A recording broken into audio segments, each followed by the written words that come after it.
fast with Sensodyne Rapid Action for clinically proven relief in 60 seconds.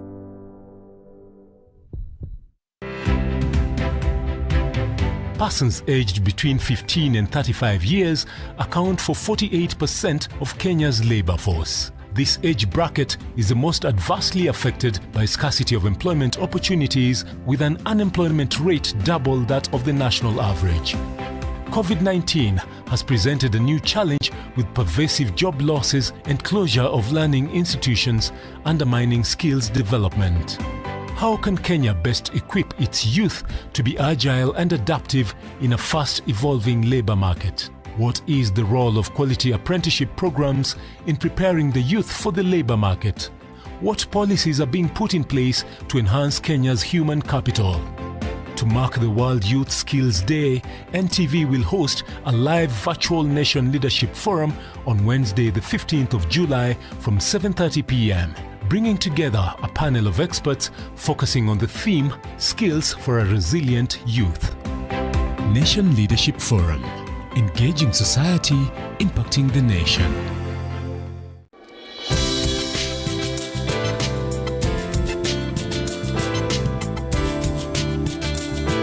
Chuka University is the ultimate choice. With the state-of-the-art learning facilities, comprehensive curricula, you are guaranteed to achieve your career dreams. Our vibrant student clubs will nurture you holistically. Join our September intake and experience world-class training. Chuka University. Knowledge is wealth. Good morning, guys. Morning. I think I have my tea in the office. Watunguyas! Kama kawaida. Umeshika! Ati nani umeshika? Njoo, tulia, nachukua Faraja Premium Tea. Kisha unakoroga. Mama, baba, vijana, watoto, walisema chai ni Faraja. Imeshika. Chai yenye quality ya kipekee kwa bei nafuu. Faraja Premium Tea. Imeshika. Sona moja imetengenezwa kwa njia spesheli ili kupambana na maumivu kwa haraka. Sona moja ina aspirin kama kiungo. Sona moja, kitulizo kamili. Maumivu yakizidi, pata ushauri wa daktari. Get an 8-acre prime residential plot with soil merchants in Kisamis along Magadi Road, a few minutes from the vibrant Kiserian town. Electricity and borehole water available at 148,000 Kenya shillings for cash buyers or 195,000 Kenya shillings for installment buyers. Pay 30% deposit and clear the balance in 6 months. Viewing is daily and will be done within the guidelines of COVID-19. SMS plot to 21595 for details. Buy today, build tomorrow. Ukiambiwa 1 + 2 10 marks. Uwezi andika 3. Hebu fanya ujinga, uvae jeans, t-shirt na kofia. Uingie kwa gari, makanga akuitishe fare, umwambie nitakupea tukishuka. Unasikianga? Dondoa moja dere. Wear your mask and maintain social distance always, and sneeze or cough into your elbow. Book your ticket online via iAbiri and use our cashless payment options to play your part to win the COVID-19 war.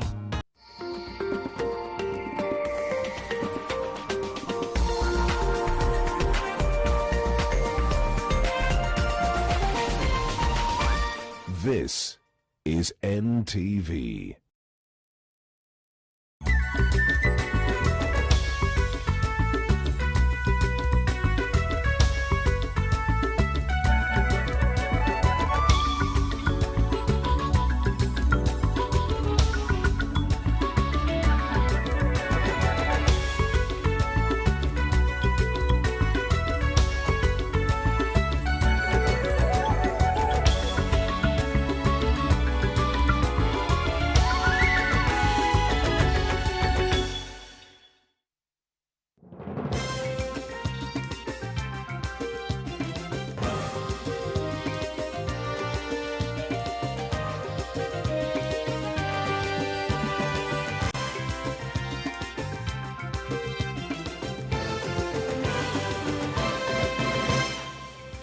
Naam, sadakta mtazamaji popote ulipo, shukrani kwa kujiunga nasi hapa ndani ya NTV jioni. Umejiri wakati mwingine ambapo ni Jumatano nyingine safi kukupasha tuliokuandalia katika taarifa zetu kemkem, lakini kabla ya kukupasha kwa kina, tunaanza kwa vidokezo.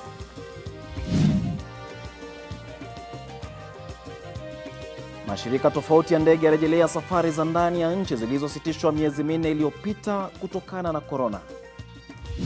The first preparedness that we needed was to make sure that the camps and lodges are fully compliant, and that is making sure that their staff are COVID-19 free. Wahudumu wa hoteli za kitalii Masai Mara wapimwa corona kabla ya kuanza kazi, huku milango ya utalii ikianza kufunguka. There is a saying said by the youth in Kenya or in Nairobi. They say legalize marijuana. Me as the governor of Nairobi, I'm saying legalize NMS. Gavana wa Nairobi adai waliochaguliwa na rais chini ya NMS wamempokonya madaraka yote ya kuendesha kaunti.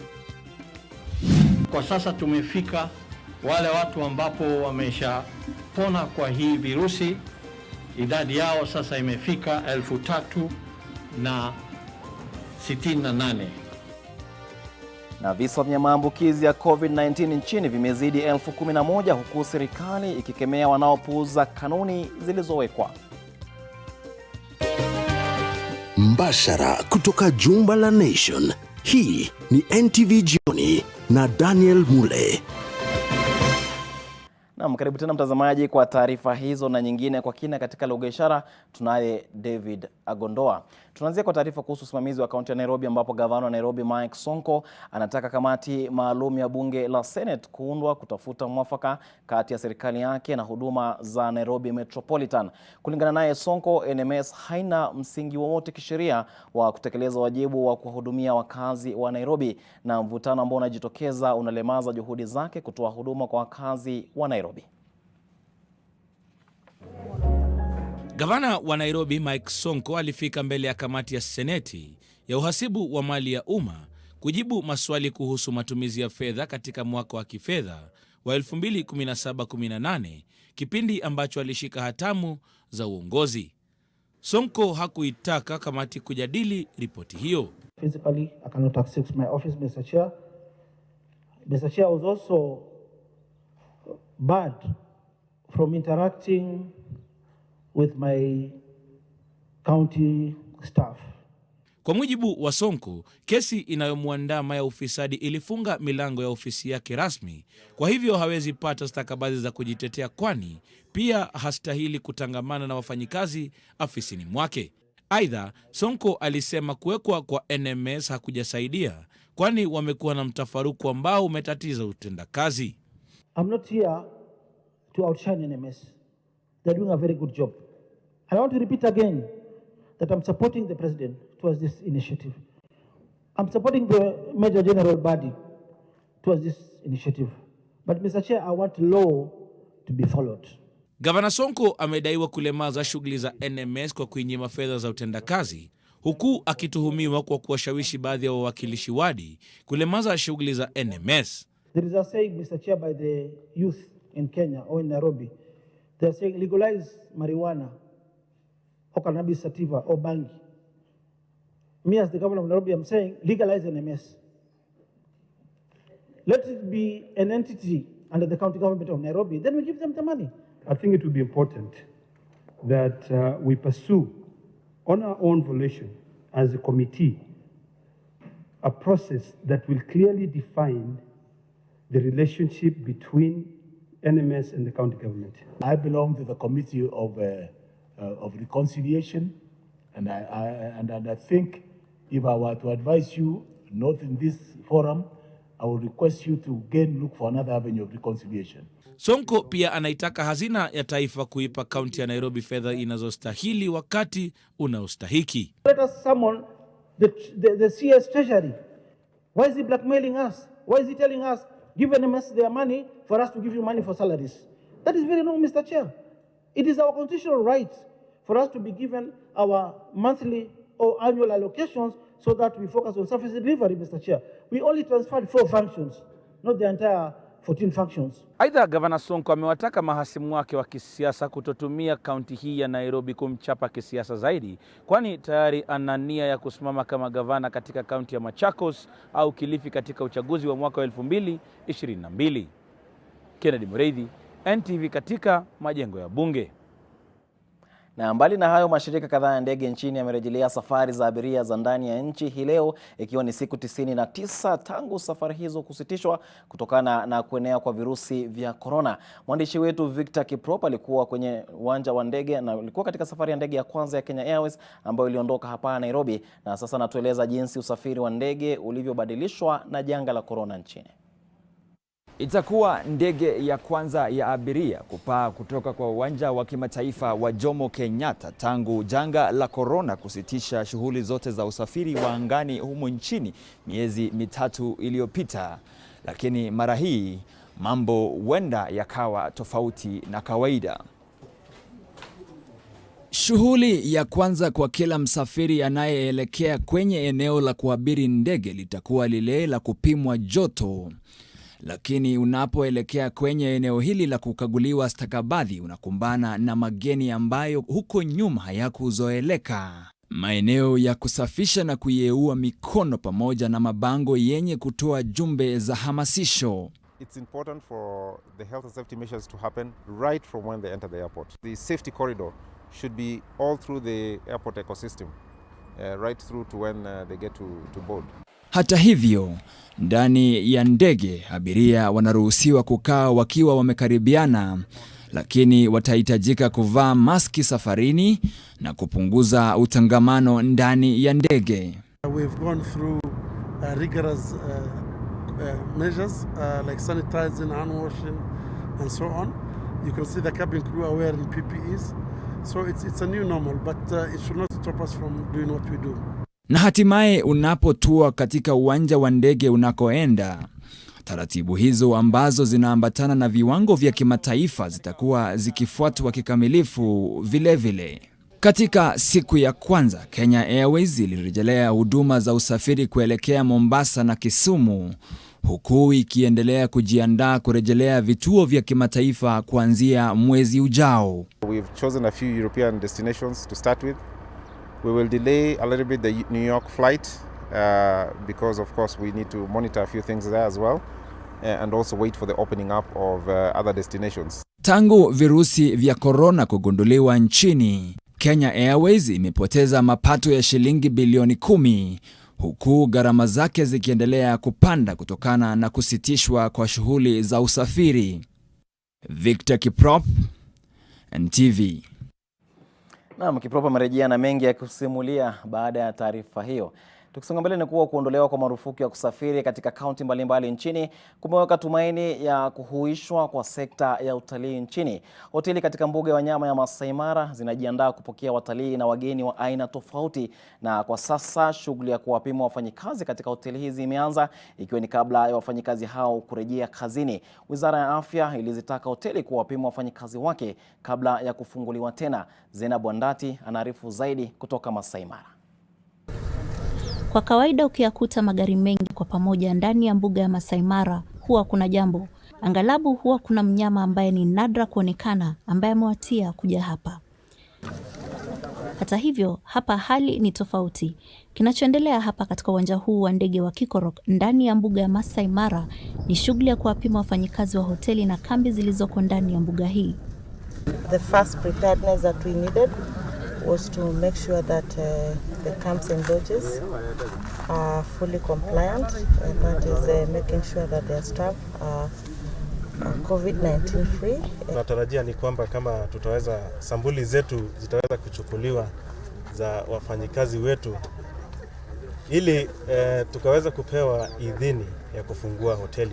I brought 25 of my staff members for this testing, and this is just in line with the guidelines from the Ministry of Health and the Ministry of Tourism. Mbuga ya Masai Mara inakisiwa kuwa na wafanyikazi takriban 5,000, lakini wengi wao walipoteza ajira janga la corona lilipofika Kenya. Sekta ya utalii nchini ilipata pigo kubwa baada ya shughuli za kusafiri kusitishwa. Kaunti ya Narok iliathirika zaidi kwa kuwa uchumi wake unategemea sana utalii. hoteli na kambi ndani ya mbuga ya Mara zilifungwa. Sasa kaunti hii inatarajia kupata wageni wengi baada ya safari kurejelewa, na sasa inalenga kuwapima zaidi ya wafanyikazi 2,000 wanaofanya kazi katika hoteli na sehemu nyingine. Kila mahoteli ikipata hizo permits za health na dunia inji ifunguliwe, tunatumai ya kwamba kazi itarudi kama kawaida.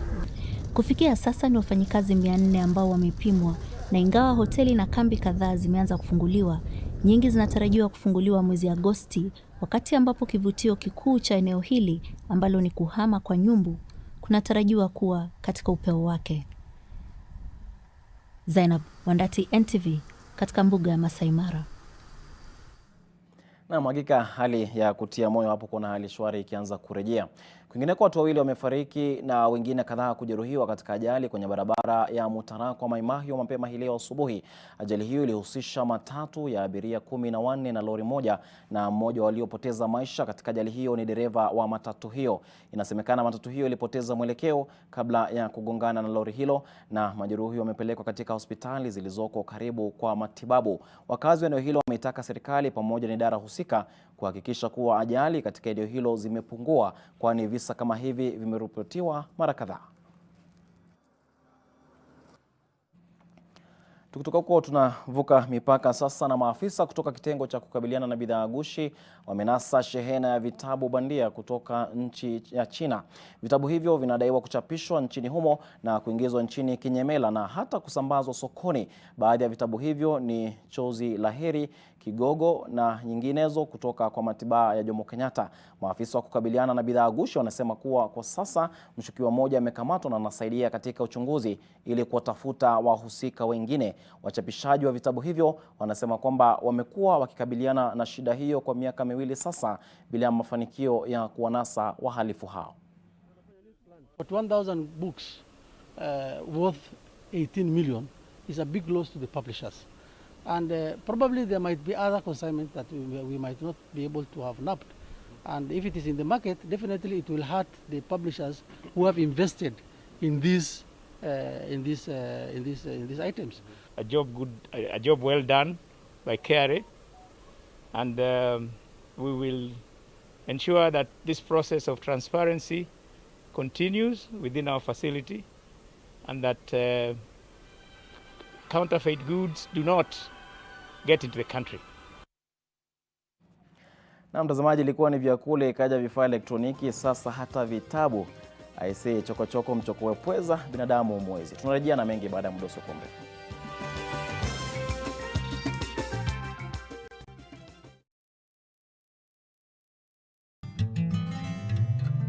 When at independence the boundaries of Nairobi were redrawn to include Dagoretti, she chose to continue her political career by vying for a seat in the Nairobi City Council in the 1963 Nairobi civic elections. She easily won, no doubt because of her name. Victory Gardens Kitengela by Optivan.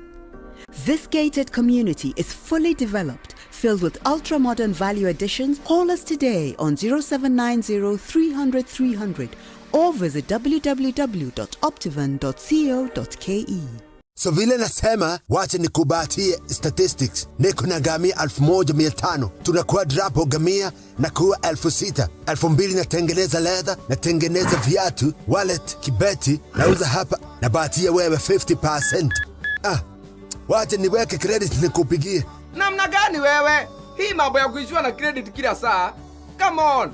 Nunua hiyo simu ya Vodafone. Calling fiber to fiber is 0 shillings per minute. And it is not expensive. Only 2,999 Kenya shillings. Alo hali wa. Hata fadhali hiyo credit ikae ninunue simu basi. Faibika leo na Vodafone for only 2,999 Kenya shillings. It will always be free to call fiber to fiber. Hello, I'm Captain Cargo, your guide at Kenya Ports Authority today.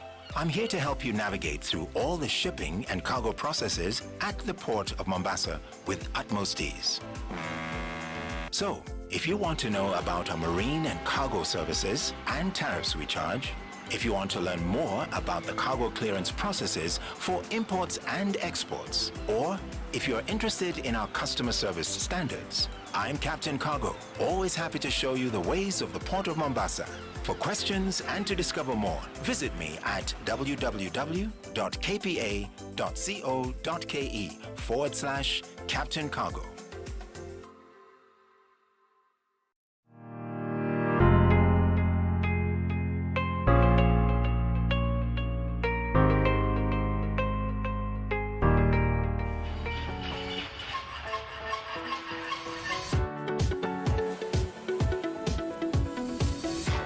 The National Industrial Training Authority, NITA, under the Industrial Training Act Cap 237, is mandated to conduct national trade testing. The national trade testing process is basically a competency-based assessment and certification process, which requires that all workers in the industry need to demonstrate their capacity to be able to deliver on specific skills that they've acquired. This is a very key scheme and a key function of NITA. And every year we test about 50,000 workers, many of them coming in for grade 3, a number of them coming in for grade 2, and quite a number coming in for grade 1. All workers are paid wages or salaries based on the levels of competencies that they bring into an organization. And therefore, for the purposes of collective bargaining agreements, it is recognized that certificates like the national trade test can be used for collective bargaining agreements purposes, so that you can agree that a worker that is skilled to this level then can be compensated in terms of wages and salaries to this extent.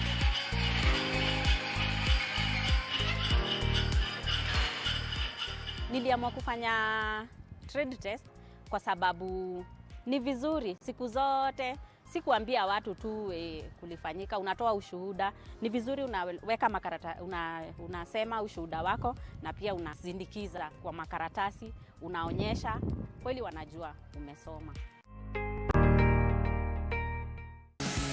Jijenge na skills, kuwa certified kijana. iAbiri is ensuring that your travel experience is safe during these unprecedented times. Our network of over 40 bus companies has committed to maintaining highest standards of sanitation, providing water or sanitizers, checking all passengers' temperatures, and sterilizing waiting bays and buses frequently. Wear your mask and maintain social distance always, and sneeze or cough into your elbow. Book your ticket online via iAbiri and use our cashless payment options to play your part to win the COVID-19 war. When the world changed, it made us go back to the simple joys and love the little things even more, like serving up your best, eating together, and sharing more. Now, we'll take nothing for granted and always remember to taste the simple joys.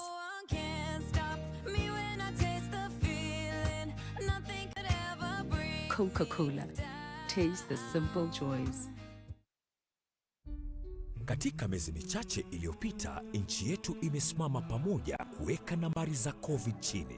Nambari hizi ni muhimu kwani zitaamua jinsi mambo yataendelea. Hapa Safaricom, nambari zetu pia hupeana hadithi ya tumaini, ukakamavu na upinduzi.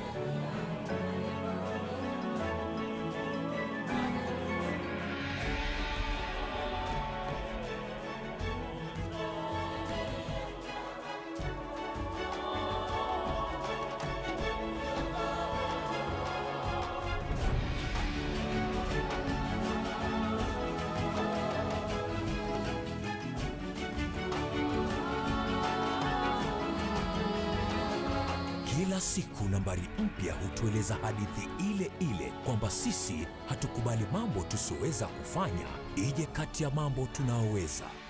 Tuendelee kusonga mbele.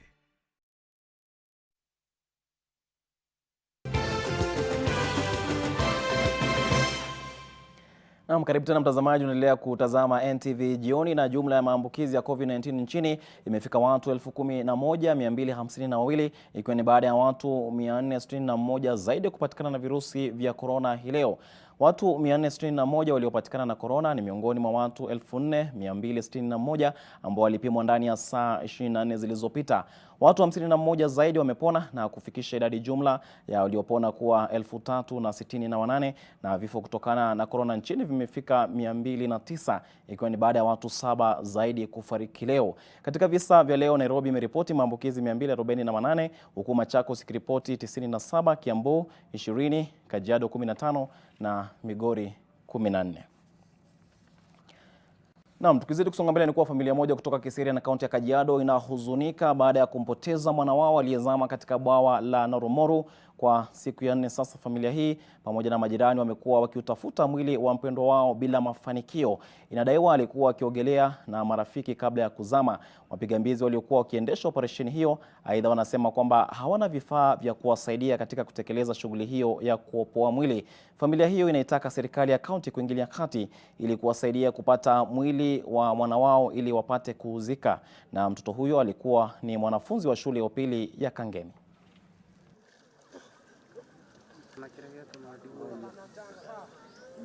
Hapa sasa ni kama msaha, serikali iko na hakuna kitu inatendeka kwa sababu hawana vifaa ya kusaidia. Kusema ukweli, kutoka hii mkase tupate hapa, challenges ambazo tuko nazo kaunti ya Kajiado, kusema ukweli hakuna hizo vifaa, hata divers wenyewe hakuna. So unaona sasa wanatumika divers kutoka Kiambu na Kajiado County yenyewe haina. Naam, kila mara tunakufahamisha kuhusiana na gazeti la Taifa Leo ambalo linachapishwa na shirika hili la Nation Media Group, na hapo kesho kwenye toleo la gazeti hilo basi tunaangazia ama utakuta taarifa kuhusiana na nyota ya Jaha ambayo imewamulika vijana walioamua kutengeneza vitanda vya wagonjwa huko Kiambu baada ya Rais Kenyatta kuwapa tenda ya kutengeneza vitanda 500.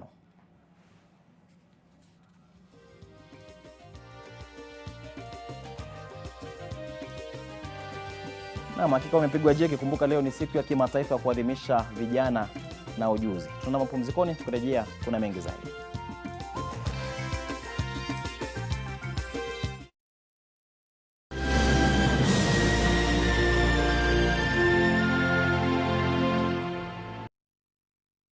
When the world changed, it made us go back to the simple joys and love the little things even more, like serving up your best, eating together and sharing more. Now, we'll take nothing for granted and always remember to taste the simple joys.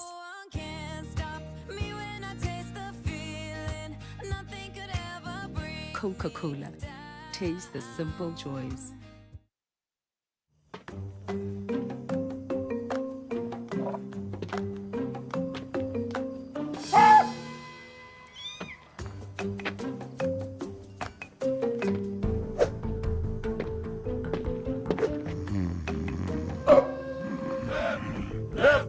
Mikono juu. Sasa ruka. Nini? Ulikuwa tayari kuchangamka? Si ungesema.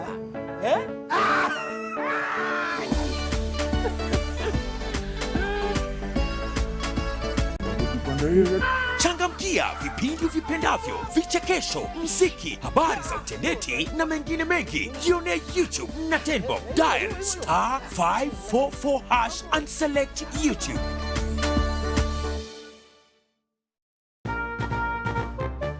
Lazima ukuje na watoto ndio uingie hii party. Sasa kama watano hivi niko tu. Kuna watoto watano? Wako lete sasa hivi tu ni kuoga tu kutoka. Watoto? Sawa basi wewe harakisha.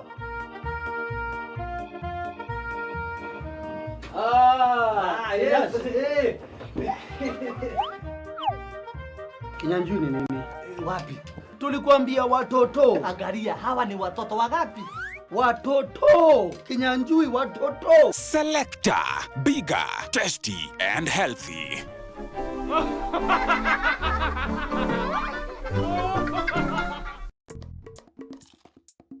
All day, we expect our mouth to do all kinds of things. That is why it needs all-round protection. New Oral-B Pro Health toothpaste. Its advanced technology helps prevent both tooth holes and gum problems that can lead to tooth loss. It strengthens your teeth, giving them all-round protection. Because your mouth is doing more than you think. New Oral-B Pro Health. all-round protection for your whole mouth.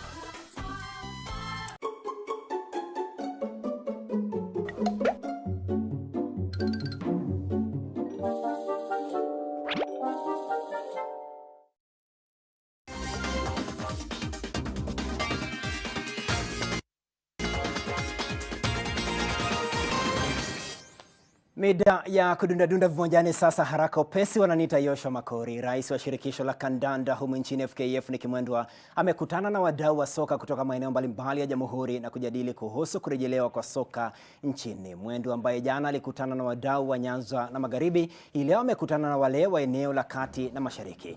Katika mkutano huu pia suala la kufuata masharti ya shirikisho la kandanda ulimwenguni FIFA msimu huu wa corona lilijadiliwa. Kandanda humu nchini lisitishwa mnamo Machi mwaka huu ili kuyazuia maambukizi ya homa ya corona. Mkutano huu umejiri siku kadhaa baada ya waziri wa michezo Amina Mohamed kuunda kamati ya kushughulikia kurejelewa kwa spoti hapa Kenya.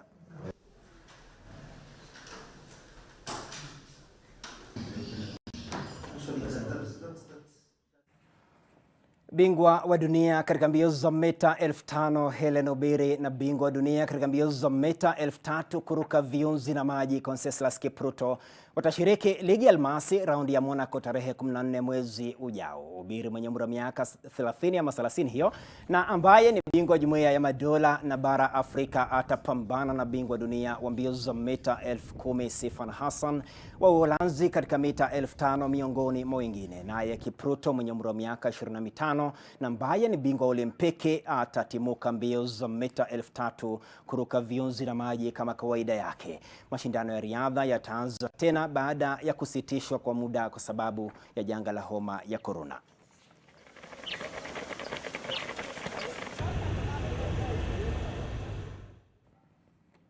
Katika anga ya mataifa ni kwamba makala ya 22 ya Dimba la Dunia yataanza Novemba tarehe 21 mwaka 2022 na kuisha Disemba tarehe 18. Shirikisho la kandanda duniani FIFA limethibitisha tarehe hizo hii leo. Mechi ya ufunguzi itachezwa katika uwanja wa Ali Bati ulioko jijini Doha na unaokaliwa na mashabiki 60,000. Awamu ya makundi itafanyika kwa siku 12 huku kukiwa na mechi 4 kwa kila siku. Mechi ya kuwania nishani ya shaba itakuwa kwenye uwanja wa kimataifa wa Khalifa Disemba tarehe 17. Fainali itasakatwa ugani Lusaili mbele ya mashabiki 80,000. Dimba hilo ambalo michuano yake ya kufuzu ingali kuchezwa litafanyika mwishoni mwa mwaka kinyume na katikati kwa sababu ya hali ya joto hapa Qatar. Chelsea iliimarisha kampeni yake ya kufuzu ligi ya mabingwa Ulaya msimu ujao ilipoilaza Norwich City bao 1 bila ajibu uwanjani Stamford Bridge. Olivier Giroud alifungia The Blues bao la pekee na la ushindi dakika chache kabla ya mapumziko. Chelsea chini ya kocha mkuu Frank Lampard imesalia ya 3 na alama 63, 9 nyuma ya waliokuwa mabingwa Manchester City. Norwich ambayo imeshushwa daraja haikupiga kombora lililolenga shabaha. Leo usiku Arsenal itawakaribisha mabingwa Liverpool ugani Emirates. Manchester City itachuana na Bournemouth nyumbani Etihad. Newcastle United itamenyana na Tottenham uwanjani St James Park, huku Wolverhampton ikizuru Turf Moor kukutana na Burnley. Loftus-Cheek, who may give way to Barkley, but who has just played a... Mario Pasalic alitia kimiani mabao 3 na kuisaidia Atalanta kuyadhibu Brescia mabao 6-2 uwanjani Gewis na kupanda hadi nafasi ya pili katika msimamo wa ligi kuu ya Italia Serie A. Looking for Torre Grosso, who's gone in behind here. Chance again for him, and this time it's taken. Well, Brescia... Kukuibia siri tu ni kwamba dirisha kubwa la majira ya kiangazi katika usajili na uhamisho katika ligi kuu ya kandanda ya England linafunguliwa tarehe 27 Julai hii, lidumu kwa siku 10 kisha lifungwe Oktoba tarehe 5. Niite mwana spoti niridhike zaidi usiku mwanana. Na asante sana, mimi Daniel Mule, la ziada sina. Katika lugha ishara tumekuwa naye David Agondoa, tukiondoka Julian Samboko anajaja studioni na Nation Leadership Forum. Tunakutakia usiku mwema, lakini kumbuka endelea kutazama vipindi vyetu hapa NTV.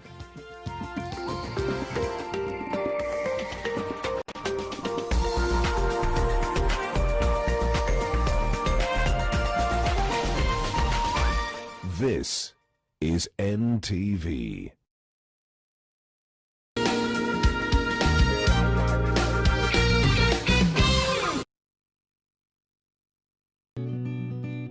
help women find independence by training them in fish farming. It's tough on my back, joints, and can cause headaches. Panadol Extra relieves multiple types of pain. If symptoms persist, seek medical advice. Like every mother, I'm worried about dangerous insects, especially mosquitoes, which spread diseases like malaria to my loved ones. This year, I'm not afraid. I'm using Mortein Doom. Mortein Doom All Insect Killer provides protection in seconds. Not even a single mosquito is spared, because even one mosquito bite can cause malaria. Mortein Doom provides protection in seconds.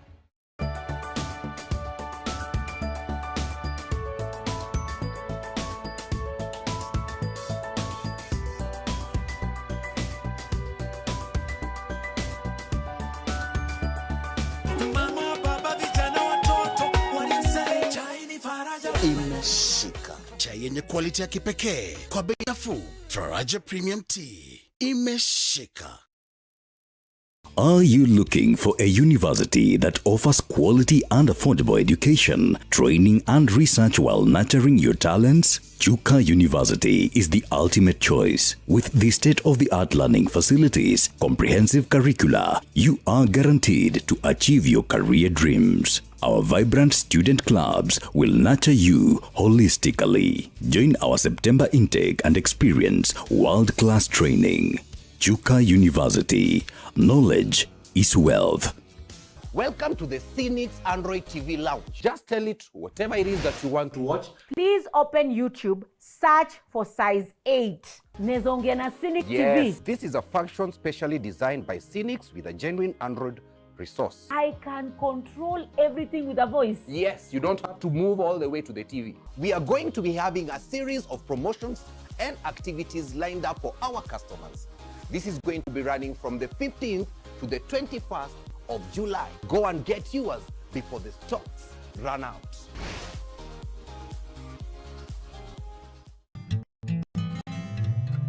When at independence the boundaries of Nairobi were redrawn to include Dagoretti, she chose to continue her political career by vying for a seat in the Nairobi City Council in the 1963 Nairobi civic elections. She easily won, no doubt because of her name.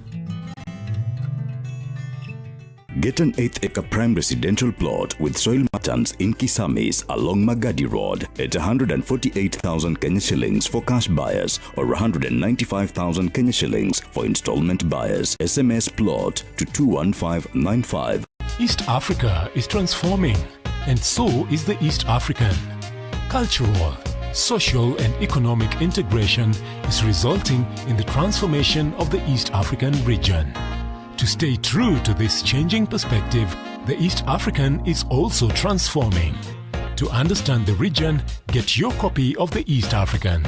It's now more diverse, more visual, and more engaging. The East African, understanding the region.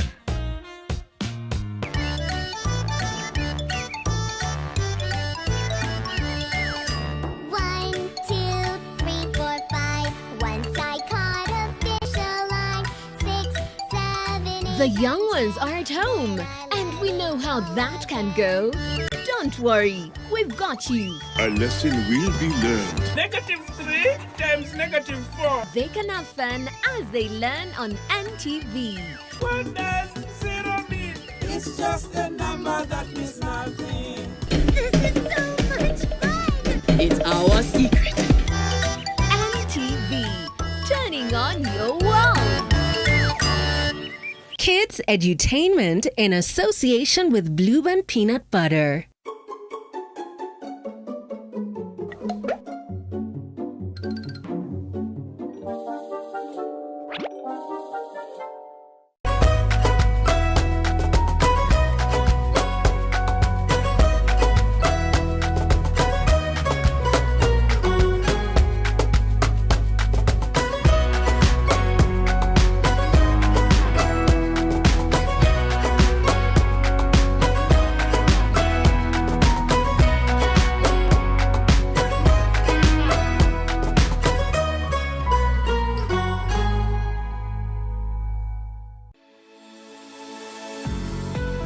At this time, I want want to paraphrase another text from the Old Testament, and this is Jeremiah chapter 33 verse 6, and it says that nevertheless I will bring health and healing to it. He was referring to the city of Jerusalem, how it was polluted, how the evils had just crowded the skies and even the streets of Jerusalem, and says, I will heal my people and will let them enjoy abundant peace and security. So God is promising restoration of his people.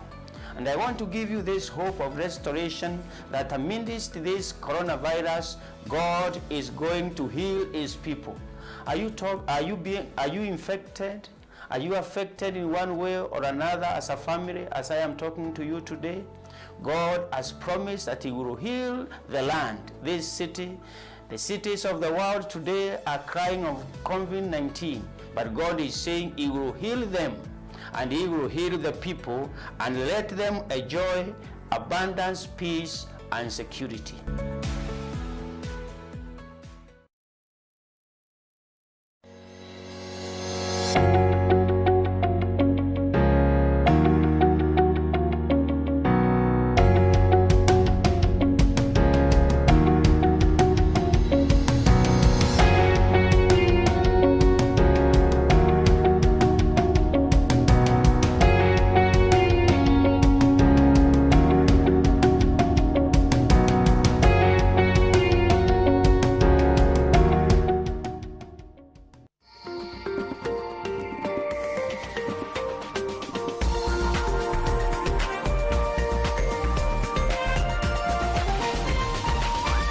This is NTV. A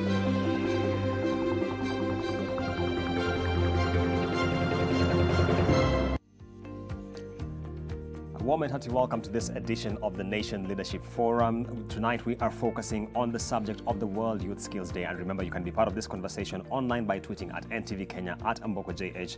There are two hashtags, NMG Leadership Forum as well as ILO Skills.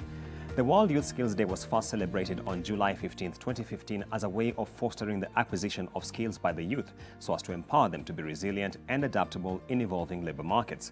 4 years later, and the day is being marked in the unprecedented circumstances of the COVID-19 pandemic. As such, the 2020 World Youth Skills Day is themed Skills for a Resilient Youth, as many seek ways of adjusting to the reality of pervasive job losses, which has been precipitated by the COVID-19 shock. What is the role of quality apprenticeship programs in promoting the resilience of youth in the labor market? What is the better utilization of Skills Youth Project, and how does it seek to address the challenges faced by youth in the labor market? Finally, with the youth unemployment rate double the national average, what policy measures are being put in place to open up more employment opportunities? To explore this and more, I am joined by Wellington Chibebe, who is the International Labour Organization Country Director for Kenya, Tanzania, Uganda, Rwanda, and Burundi; Alfred Cheriot, the Principal Secretary in the State Department for Post-Training Skills and Development; Julius Korir, the Principal Secretary in the State Department for Youth; and finally, Steve Ogenga, who is the Acting Director General at the National Industrial Training Authority. Welcome, gentlemen. But before we delve into this subject, let us hear what the Cabinet Secretary for Labour and Social Protection, Simon Chelugui, has to say about the World Youth Skills Day. The World Youth Skills Day, which is celebrated internationally on the 15th of July every year. And the intention is to highlight progress made thus on creating an enabling policy and strategy and regulatory framework that support quality apprenticeship, youth development through skills and opportunities to recognize their prior learning and clarify their skills. Now, today we are discussing about the BC project, which is the program supported by ILO. BC means better utilization of skills for youth through quality apprenticeship. And it's a 4-year project. It's an initiative by the U.S. Department of Labor, the International Labour Organization, Federation of Kenya Employers, and the Central Organization of Trade Union in implementing this project, government being at the center of all these programs. Right, and that was Labour and Social Protection CS Simon Chelugui giving some thoughts around this whole idea of the World Skills Youth Day and why it is critical for us to be observing this. But let me just get to my panelists and start with the PS Julius Corrid, who is with me in studio. We are having this conversation at the time when we are confronting the COVID-19 pandemic, which of course has had a significant impact on the labour market. Just give us some thoughts in terms of how this has impacted the Kenyan economy and the labour market specifically, PS. Thank you so much. Just good evening, all viewers. It's a great pleasure for me to join you at the studio this evening just to commemorate the World Youth Skills Day. I think, as you've said, COVID pandemic has really caused a lot of challenges and stress to the young people. At the launch of the Kenya Population Census report last year, the youth were estimated, the number of youth who were unemployed at that time was around 39%, either unemployed or underemployed. Now, after the onset of COVID, what we are currently seeing is that a good number of young people have lost their jobs, and this has greatly increased, and we are estimating the number of young people who have lost jobs to about 1.5 million. So this has exacerbated the unemployment among the young people. The other thing also is that during this time, the effect of COVID is that we're seeing young people having a lot of mental health challenges. Okay. Others are now getting into abuses, and even others are getting into early marriages. And so in a way, COVID has really been a challenge. And so we need programs at the moment that will see how to quickly turn around this challenge that is facing the young people. So the COVID has really caused a lot of stress and havoc to the young people. All right. And crossing over to PS Alfred, speaking about the issue of quality apprenticeship programs, we would like to know from your perspective, why is this critical, especially within this context of the World Youth Skills Day? Thank you so much. On the quality apprenticeship, what I want to say is, first of all, let's understand what quality apprenticeship is. We know this is a two-part program whereby you have on-the-job training, and we have on-the-job training and also off-the-job. You have to be on the job training and be away from also in a learning institution. This is geared towards ensuring that what is being taught in an institution is also practiced in the field out there through programs such as attachment and internships. And I want to say the government has started these programs along these lines in terms of internship. We've seen a number of young people from institutions going through internship programs and attachment, so that we make sure that what they learn in institutions, they do practice out there, and so that they have quality and the right skills to be able to work in the labor market. Thank you. Wellington, to come to you, and the theme for this year's World Youth Skills Day is Skills for a Resilient Youth. Why this particular theme, especially in light of the circumstances we are now facing? Well, the issue is that in terms of the ILO, we take the approach of looking into the past, considering the present, and looking into the future. And therefore, we have to mold a human being or a being that is triangular in terms of those steps. And therefore, when we are saying we talk of resilience, we mean the element of skills, skills upgrading, and reskilling or upskilling. And therefore, we are saying that when we have done all these processes, the person or the people we have produced must be able to withstand the reality of time. And therefore, this is why you find that in 2014, the ILO came up with the resolutions regarding apprenticeships, and they've come up with the recommendations that should be taken up by national authorities together with the constituency, that is the employers and the workers. And you may also realize that ILO, being the only UN organization that is tripartite, bringing together government, employers, and workers, we work on the basis of social dialogue. And therefore, whatever programs we come up with, they have to be demand-driven in the sense that they have to come from the constituents and nationally driven. And therefore, they have to link up to the national development plans and the constituents development initiatives. And therefore, that's where the resilience comes in.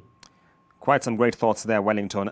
Crossing over to Steve, Wellington has spoken about resilience within the context of skills upgrading or reskilling of human capital that we have out here. You sit within the training authority, and of course, you have a vast knowledge and experience in this area. Just speak to us about the issues of training and some of the opportunities and challenges we are now facing.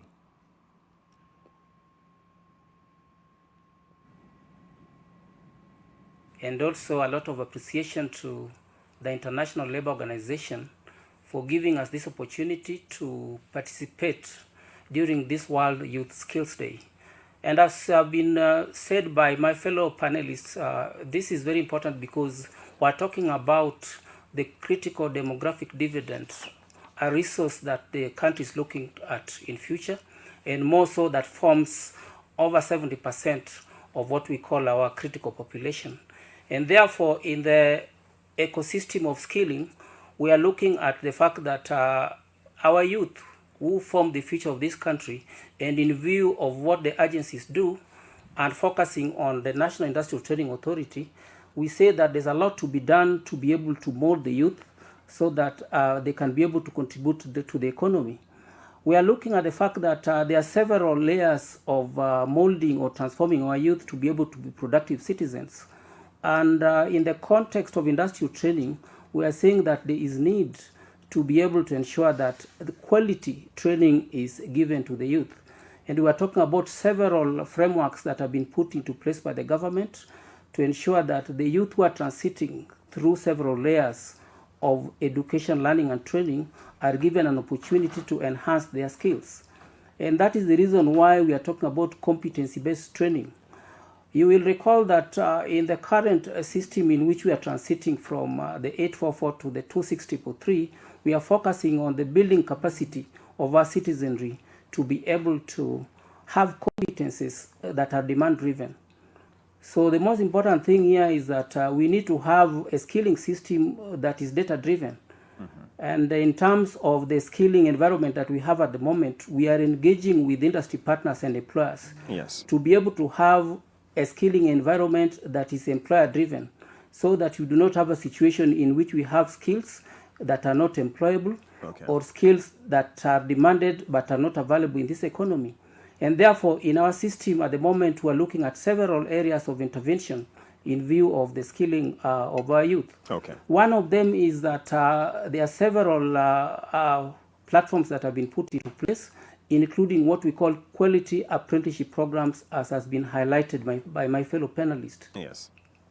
In this case, we are looking at the fact that we need to have a situation or a system in which the youth are taken through a dual kind of a training system, that they can be able to double to get skills from institutions that offer formal training systems, but at the same time, then the industry comes in very strongly to buffer them up in terms of experiential learning.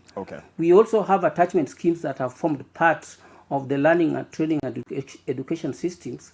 For example, it is a requirement that most trainees and students in our learning institutions, especially at tertiary level, undertake attachment opportunities. Steve, and this is where we want to engage with the industry, Steve, so that we are able to ensure that our trainees or beneficiaries are taken through an attachment period that allows them to experience what goes on in the industry, so that they can map this one backwards.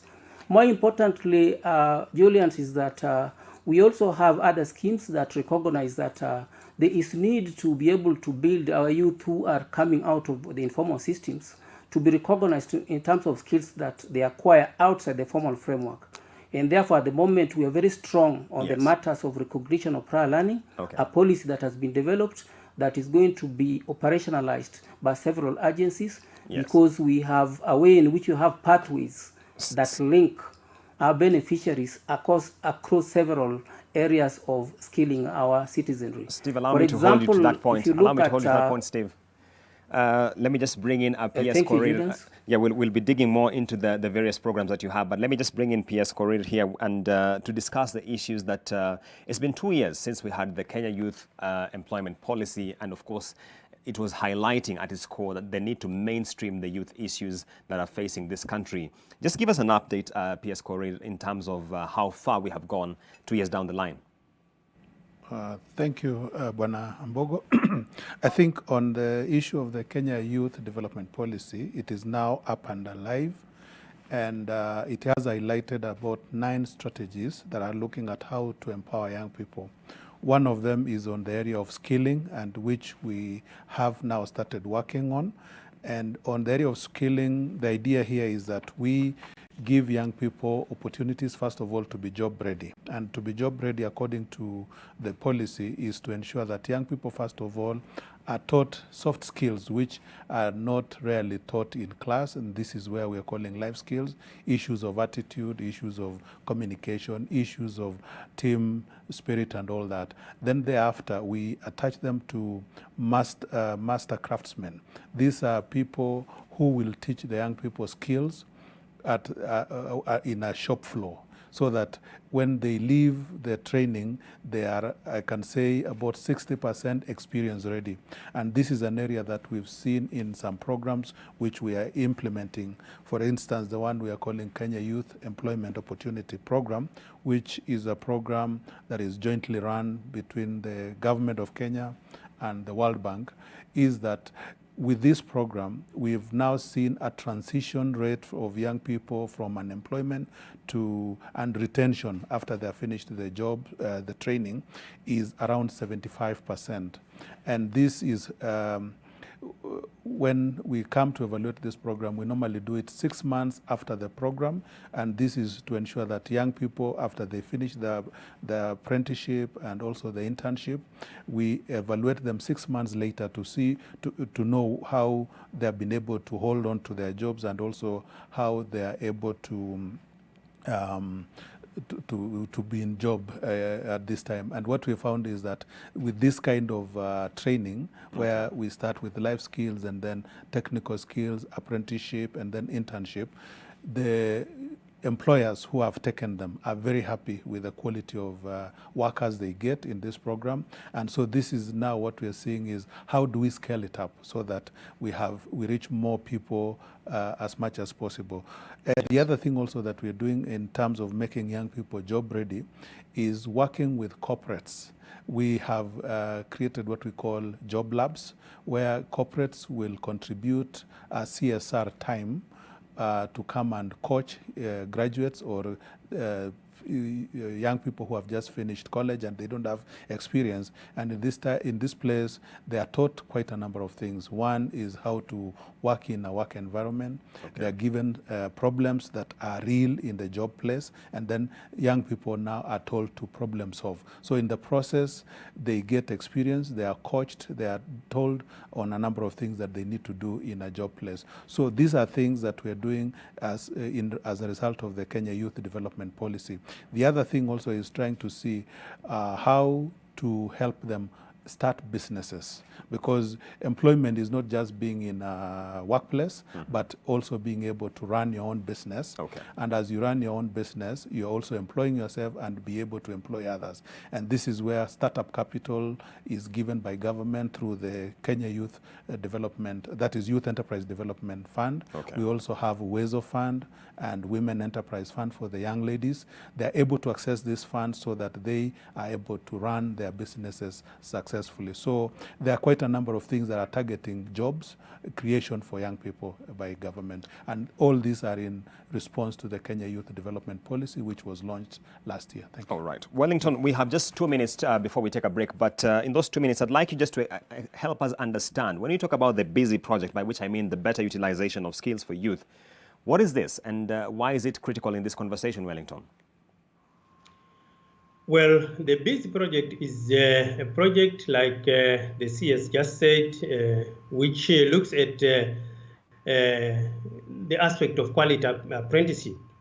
And quality apprenticeship or apprenticeships is a focus where we would want to ensure that what we help the government or the governments and social partners to do is to produce, like I said before, an all-rounder in terms of employability and also in terms of the best fit in terms of the industry and the demands from industry. And therefore, you will find that the BIS project is a project that is run in consultation or in collaboration with all the social partners. They identify the needs of industry, they identify the needs of the nation, and therefore they ask the ILO, and the ILO through research positions will come up with tools to assist the constituents to come up with programs that suit the demands of the industry. But not only the demands of the industry, but the employability of those trained. And this also includes the apprenticeship and the recognition of prior learning for those who will actually have not gone through the formal processes. And also it focuses on training of the trainers so that they are well equipped with modern day or current skills to impart to the would-be graduates. Okay, all right. Many thanks. And that's Wellington Chibebe of ILO helping us make sense of the BIS project. We're taking a quick break. We'll be right back with a lot more on this conversation on the World Youth Skills Day. Stay tuned.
Did you know that Downy Concentrate softens impressions 2.5 more clothes per litre than the leading fabric softener? It's more concentrated, so use only 1/3 of a cap.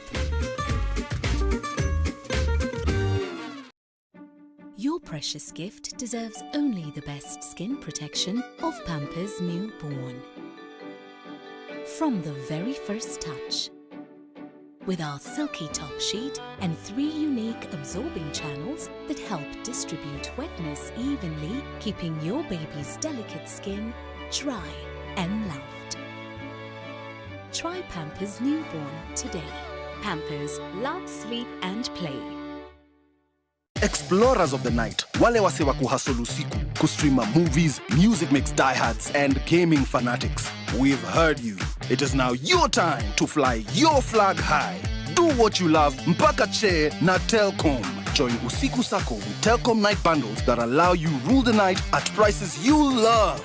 Join our tribe, Usiku Sako Squad. Just dial *544# from your Telkom line and select the night bundle of your dreams. You are the legend the night needs. When the world changed, it made us go back to the simple joys and love the little things even more. Like serving up your best, eating together, and sharing more. Now, we'll take nothing for granted. And always remember to taste the simple joys.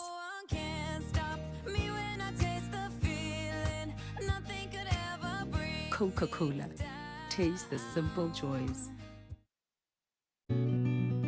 I help women find independence by training them in fish farming. It's tough on the back, joints, and can cause headaches.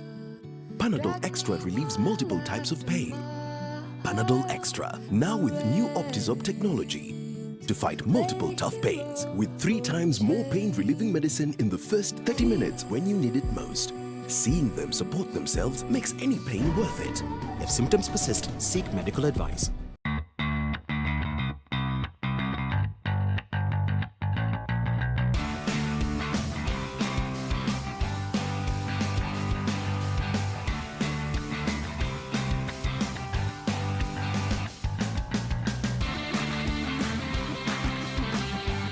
You save by not having to use multiple products. And you only rinse once.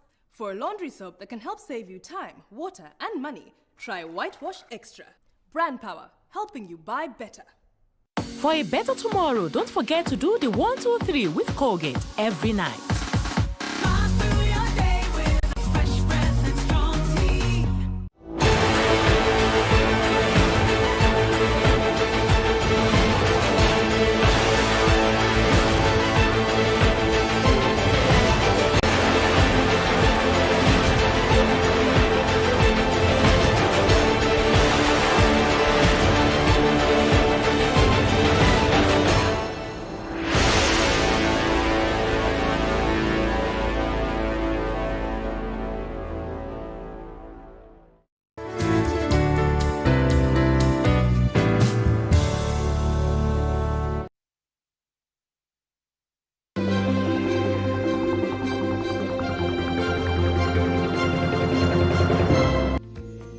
Welcome back to the Nation Leadership Forum. Tonight we are focusing on the World Youth Skills Day and the environment it is happening under this year with the COVID-19 pandemic. Just before the break, we delved into the issues of the youth development policy.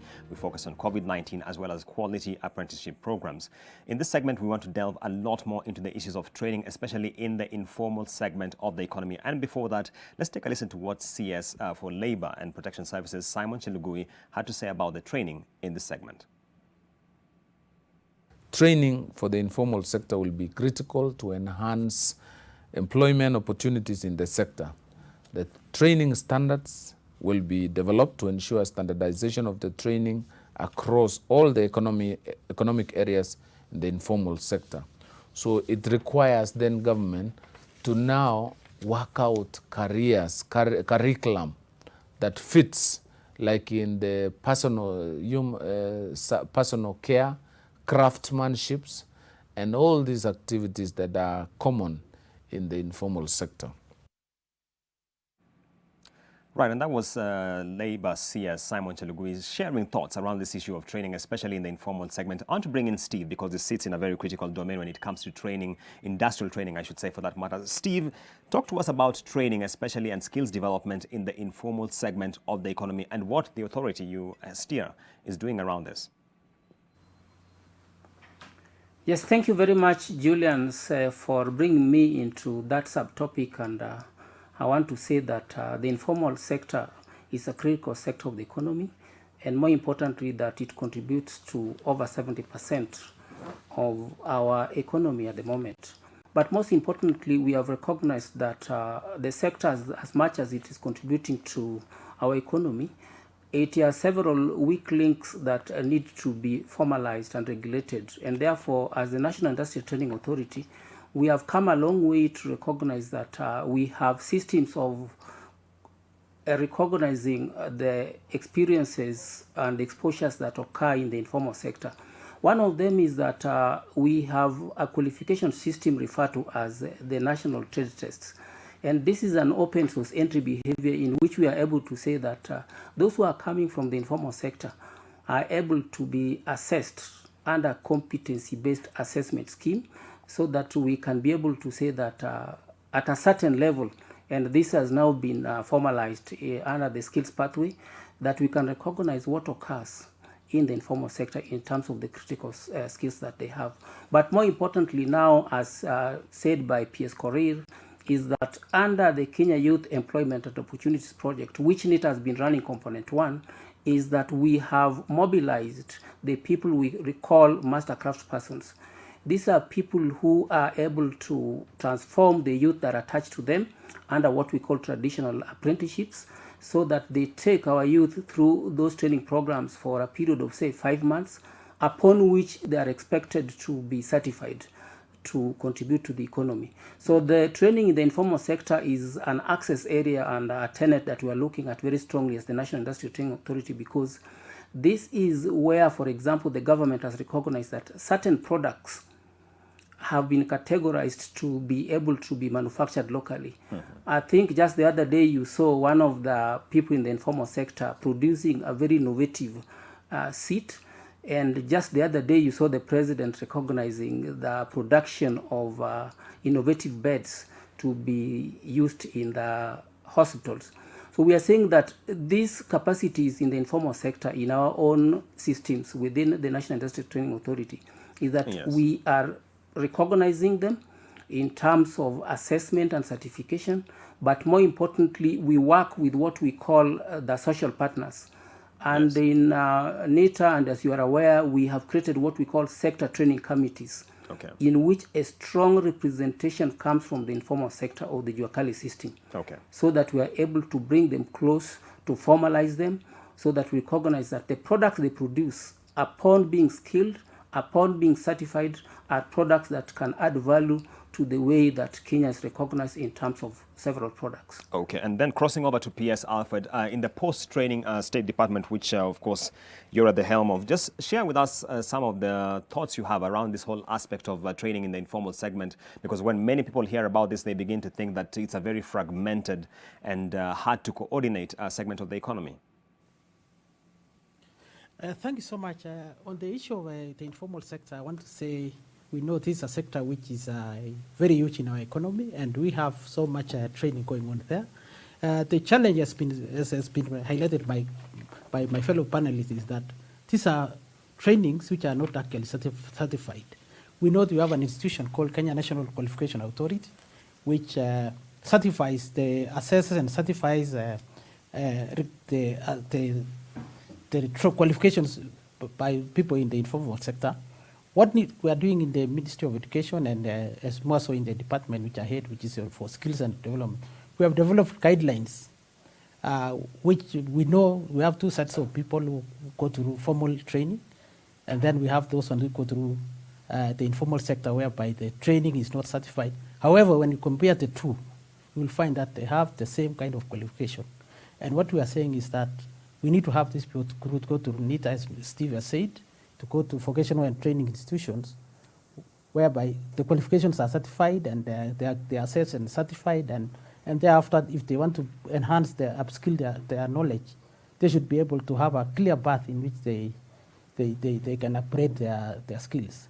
So what we are saying is that we have developed guidelines, and in conjunction with the Ministry of Labour, and we are working together to ensure that we have these people in the informal sector, they are able to join the formal training and continue enhancing their skills.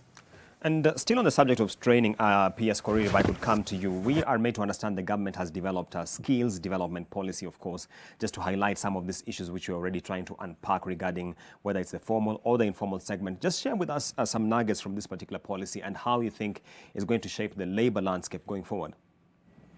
Okay, thank you, Julius. And I think, as you've said, there is a new skills policy by government. And the idea is to make Kenyan young people workers for the world. And this way, we are looking at various paths which a young person can take after school. The policy seeks to identify the talent of each young people at a very early age, and then give them pathways that will be able to nurture that skill or that talent for their own benefit and for the benefit of the society. And then also at the same time, this policy is looking at recognizing mainly non-academic programs which are able to translate into easy work transition and job realization by the young people. So when you look at the TVETs now that have mushroomed all over the country, the idea is to create a technical skill base, which I think after the liberalization of education, we lost out that segment of the society. So the TVETs are now supposed to give us youth who are trained in skilled labor and they're able to serve the society. The other thing also is that the policy is looking at how not just to look at the certificates, but create pathways for young people where you don't have to have a certificate, but you're able to get a skill and be able to work. And that's why, like for instance, master craftsman apprenticeship that we are doing is something that is being recognized now as an area that one can grow and become a master in a certain skill. Thank you. Wellington, crossing over to where you are, what the PS has just spoken about sounds to me like what the theme that recurs whenever we talk about the World Youth Skills Day in terms of recognition of prior learning. It doesn't have to be formal. It could be in non-formal as well as informal, and it needs to be mainstreamed in a way that it can be recognized as a skill set that someone has. How do you think this is impacting the youth and their access to employment opportunities in the labor markets?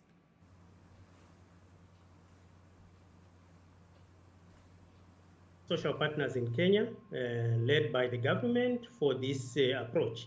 It's a noble approach in the sense that the lack of certification or certificates does not mean to say that people do not know how to do their work. They are capable of doing the work, but they are barred from exercising their expertise or getting employed simply because they have no formal certificates. And therefore, the issue of recognition of prior learning and certification as a program is quite noble in terms of where we want to go as ILO. It is also ILO's policy that we have a recognition of prior learning program, and we are implementing this not only in Kenya, but in quite a number of countries in East Africa. And to highlight our effort on this, we always emphasize that the ILO is not there to give liquid resources in terms of monetary resources, but we are there to ensure that we give instruments and tools to ensure that national authorities and social partners equip their nationals.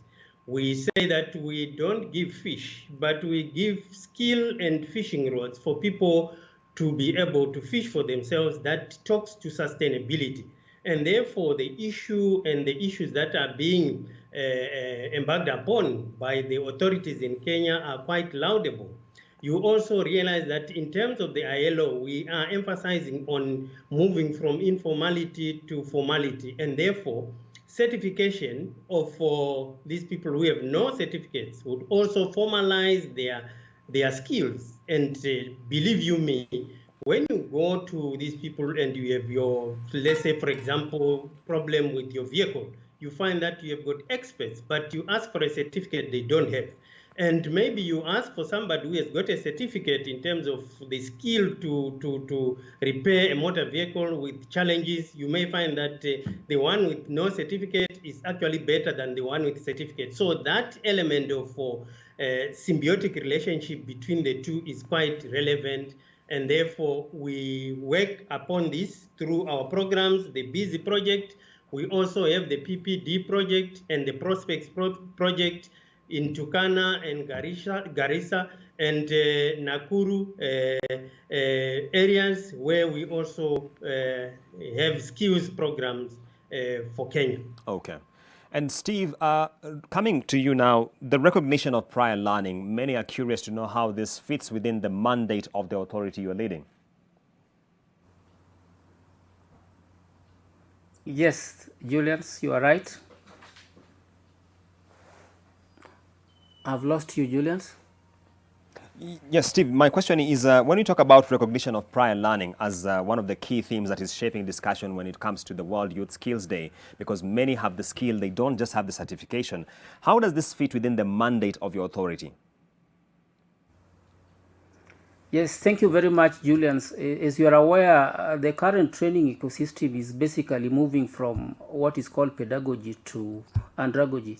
In other words, we are dealing with a critical mass who are basically self-directed in terms of training opportunities. And therefore, this is the right time that the country is formalizing the matter of recognition of prior learning, also referred to as recognition of current competences.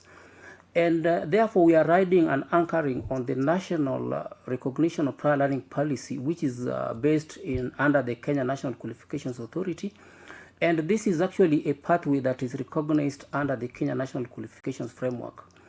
For us, this is a practice that NITA has been undertaking for a while, but we have realized, therefore, that beyond the qualifications that we were giving before, that was up to grade 1, we have introduced levels of qualifications that completely access the informal sector.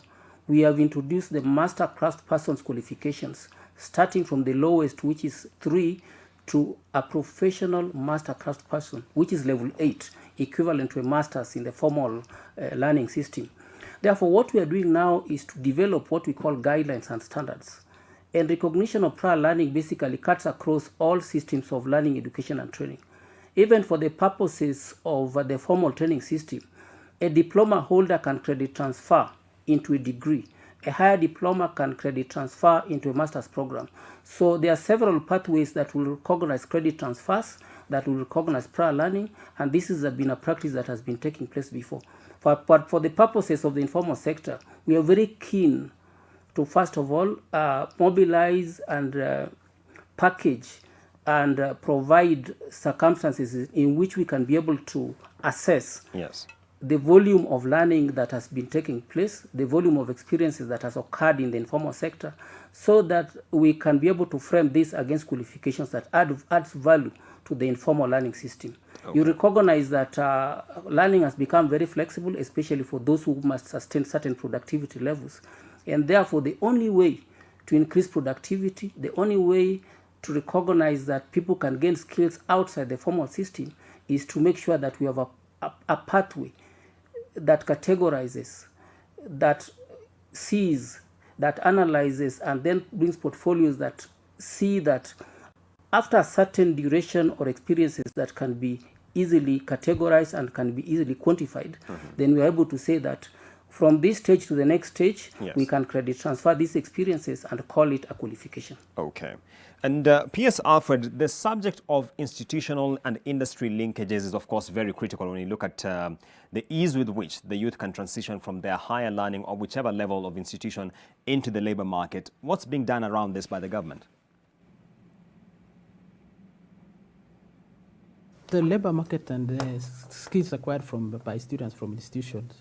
What I want to say, Julius, is that there is the issue of the skills gap, which we know it exists between the requirements of the industry and what the graduates who come out of institutions possess.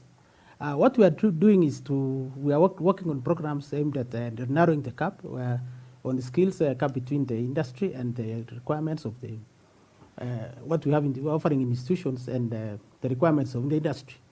We also notice that the government has recognized this, and that is why even this Department of Post-Training and Skills Development was created, was specifically to address the skills gap between the expectations of the industry and what we are producing from our institutions. Secondly, what I want to say is that along that line, is the government has introduced the competence-based education, which is a curriculum program aimed at enhancing more of practical skills as opposed to theory, which has been the case in the past.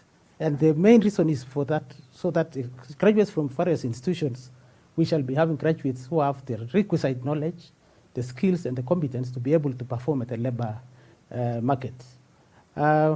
We also know that institutions of producing graduates who have deficiencies in terms of how they work in the labor market, and we have to work on all these programs to ensure that the graduates have what it takes to be able to work in the market. We have been looking at the skills policy, and I want to say in collaboration with the Ministry of Labor, the Ministry of Education, we've been working on the skills policies which would guide us in terms of what the graduates would be, or the framework which we'll be using to ensure that we narrow the skills gap between the graduates from various institutions and what we have, the expectations of the labor market. We know we may not completely narrow it because the labor market or the industry is dynamic. The expectations, it keeps changing. Yes. We can look at the situation of now. But the COVID has brought a new challenge where we have what will be the working environment has changed completely. And we are looking at the youth to be able to transform and be able to adjust and be able to perform in the new environment. Yes. And that's why we are saying we have to work on the new labor skills to be able to adjust the working environment. Coming to PS Korir, PS Alfred there has just spoken about the skills gap, and of course the question always is what is the key challenge that we are facing in terms of the skills gap, and what does it take just to narrow it substantially to at least ensure that what we are getting in our learning institutions is actually what is required in the labor market? PS Korir. So much, Wanambogo. I think, as has been said, the biggest challenge is the issue of skills gap, which the young people are faced with, especially after graduation. Because I think for a long time, curriculums were not updated or worked on to improve their relevance. But in the recent past, what we've done is we are engaging a lot of industry. And with the industry, we are designing a curricula that meets their needs. The other thing also we are doing is that our training institutions are modernizing their equipment, because you'll find that most institutions have tools that they used long time ago, and there's been a lot of development in the market. And that way now, with the modern equipment, the students, when they graduate, they will not be able to find a lot of difficulty fitting into the workplace. The other thing also is, like with Kenya Association of Manufacturers, we are working very closely with them. And we are using them to create what we are calling brand ambassadors. This is where young people are trained by the corporates on their products, on how to use them, and then on the basis of that, when they go to the marketplace, they are able to now use those products in a way that the manufacturers are proposing. And then in the same way also, by that exposure, the young people will be more experience ready.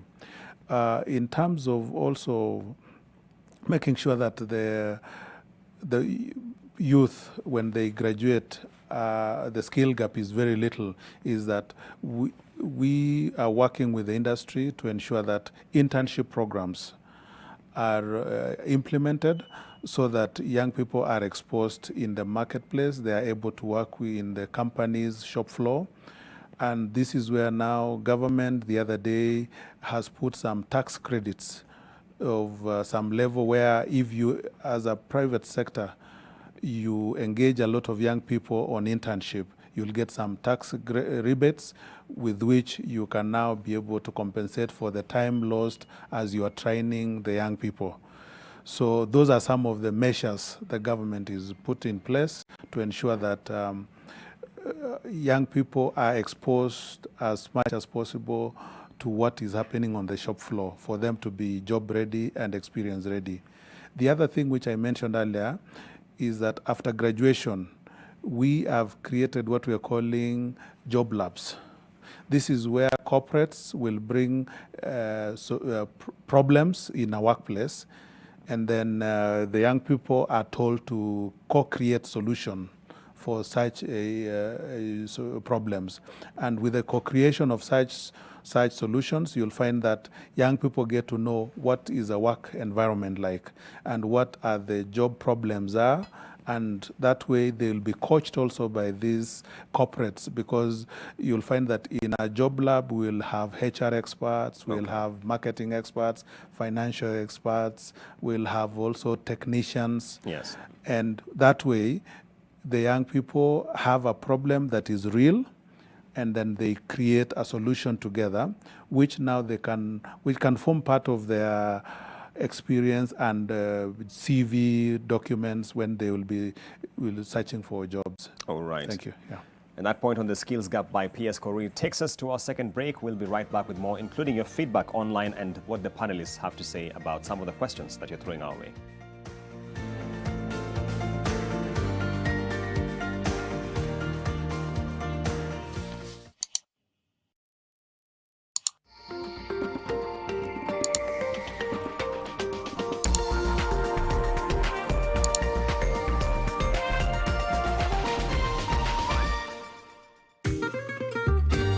Did you know that Downy concentrate softens impressions 2.5 more clothes per litre than the leading fabric softener? It's more concentrated, so use only 1/3 of a cap.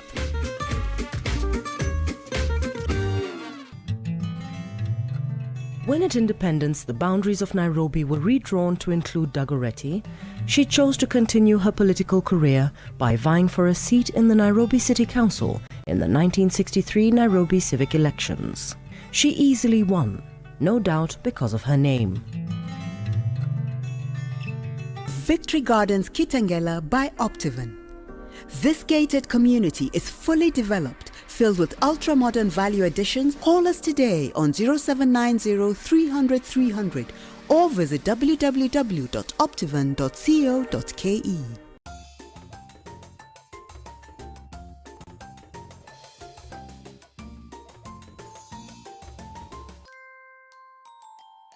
When the world changed, it made us go back to the simple joys and love the little things even more, like serving up your best, eating together, and sharing more.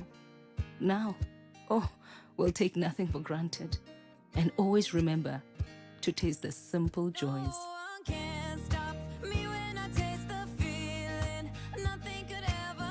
Coca-Cola, taste the simple joys. The aerial guarantee. Asante sana. Sasa, ni nini kingine ambacho unaweza kumfanyia msichana wetu? Kila kitu. Hata kufua nguo na aerial mpya. Basi, tuonyeshe. Hey, sasa fanya haya madoa yawe sugu zaidi. Sasa tufue kwa kutumia sabuni yako na kutumia aerial mpya. Aerial sasa inapatikana kwenye pakiti mpya. Unaniamini sasa? Aerial huondoa madoa sugu kwa mwosho mmoja. Ijaribu leo uamini.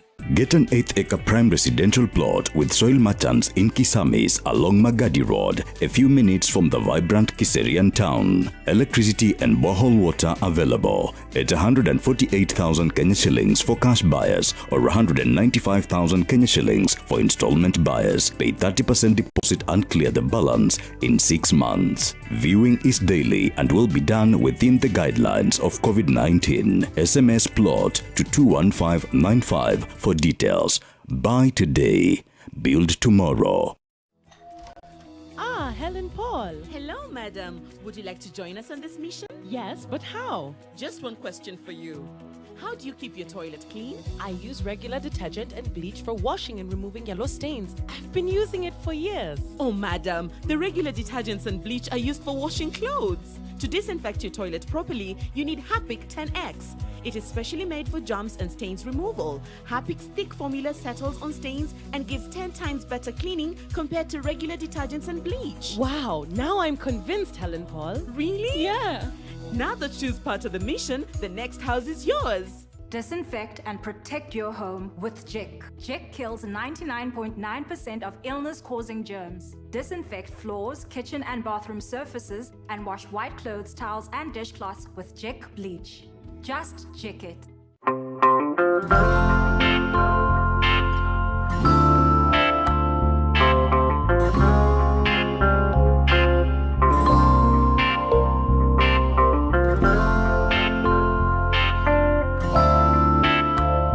Breaking news from Molfix. Let's see what they're developing right now.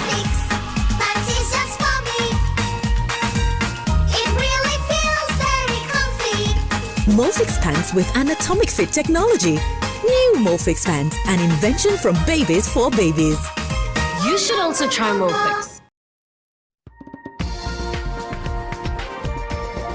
This is NTV.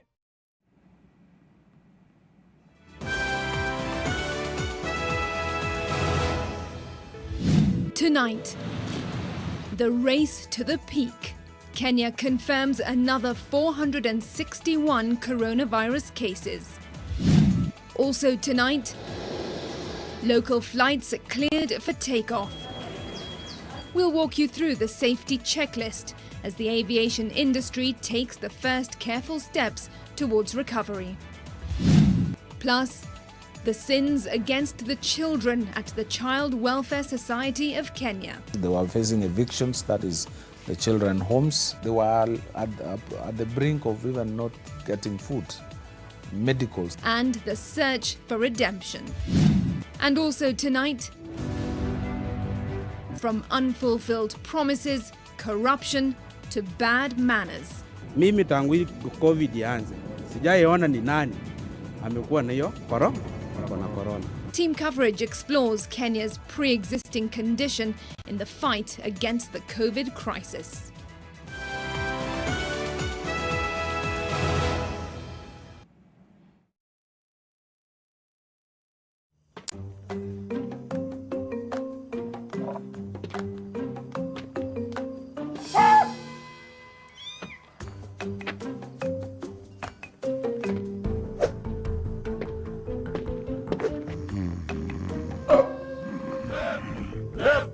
Mikono juu. Sasa ruka. Ni nini? Ulikuwa tatu kuchangamka. Si ungesema. Eh?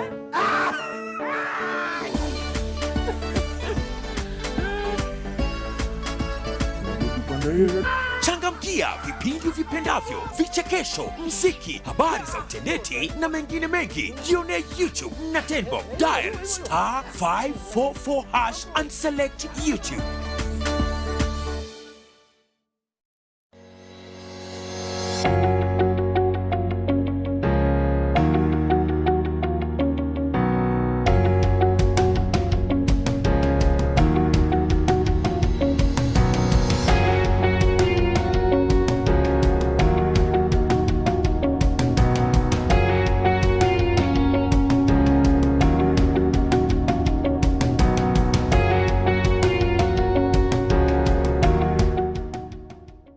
Are you looking for a university that offers quality and affordable education, training and research while nurturing your talents? Chuka University is the ultimate choice. With the state-of-the-art learning facilities, comprehensive curricula, you are guaranteed to achieve your career dreams. Our vibrant student clubs will nurture you holistically. Join our September intake and experience world-class training. Chuka University. Knowledge is wealth.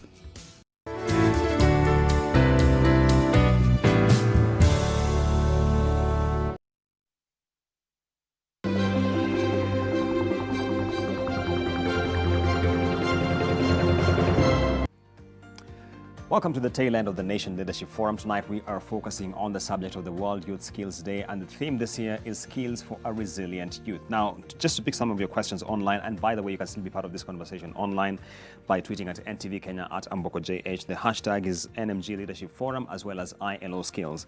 To my panelists, and now to start with Wellington on the ILO, Millie Milo is asking on Twitter, we are told that the key challenge is that there are people without jobs and also jobs without people, especially in the technical field, reason being skills mismatch. Can the panelists speak about the subject of skills mismatch in the labor market? Over to you, Wellington.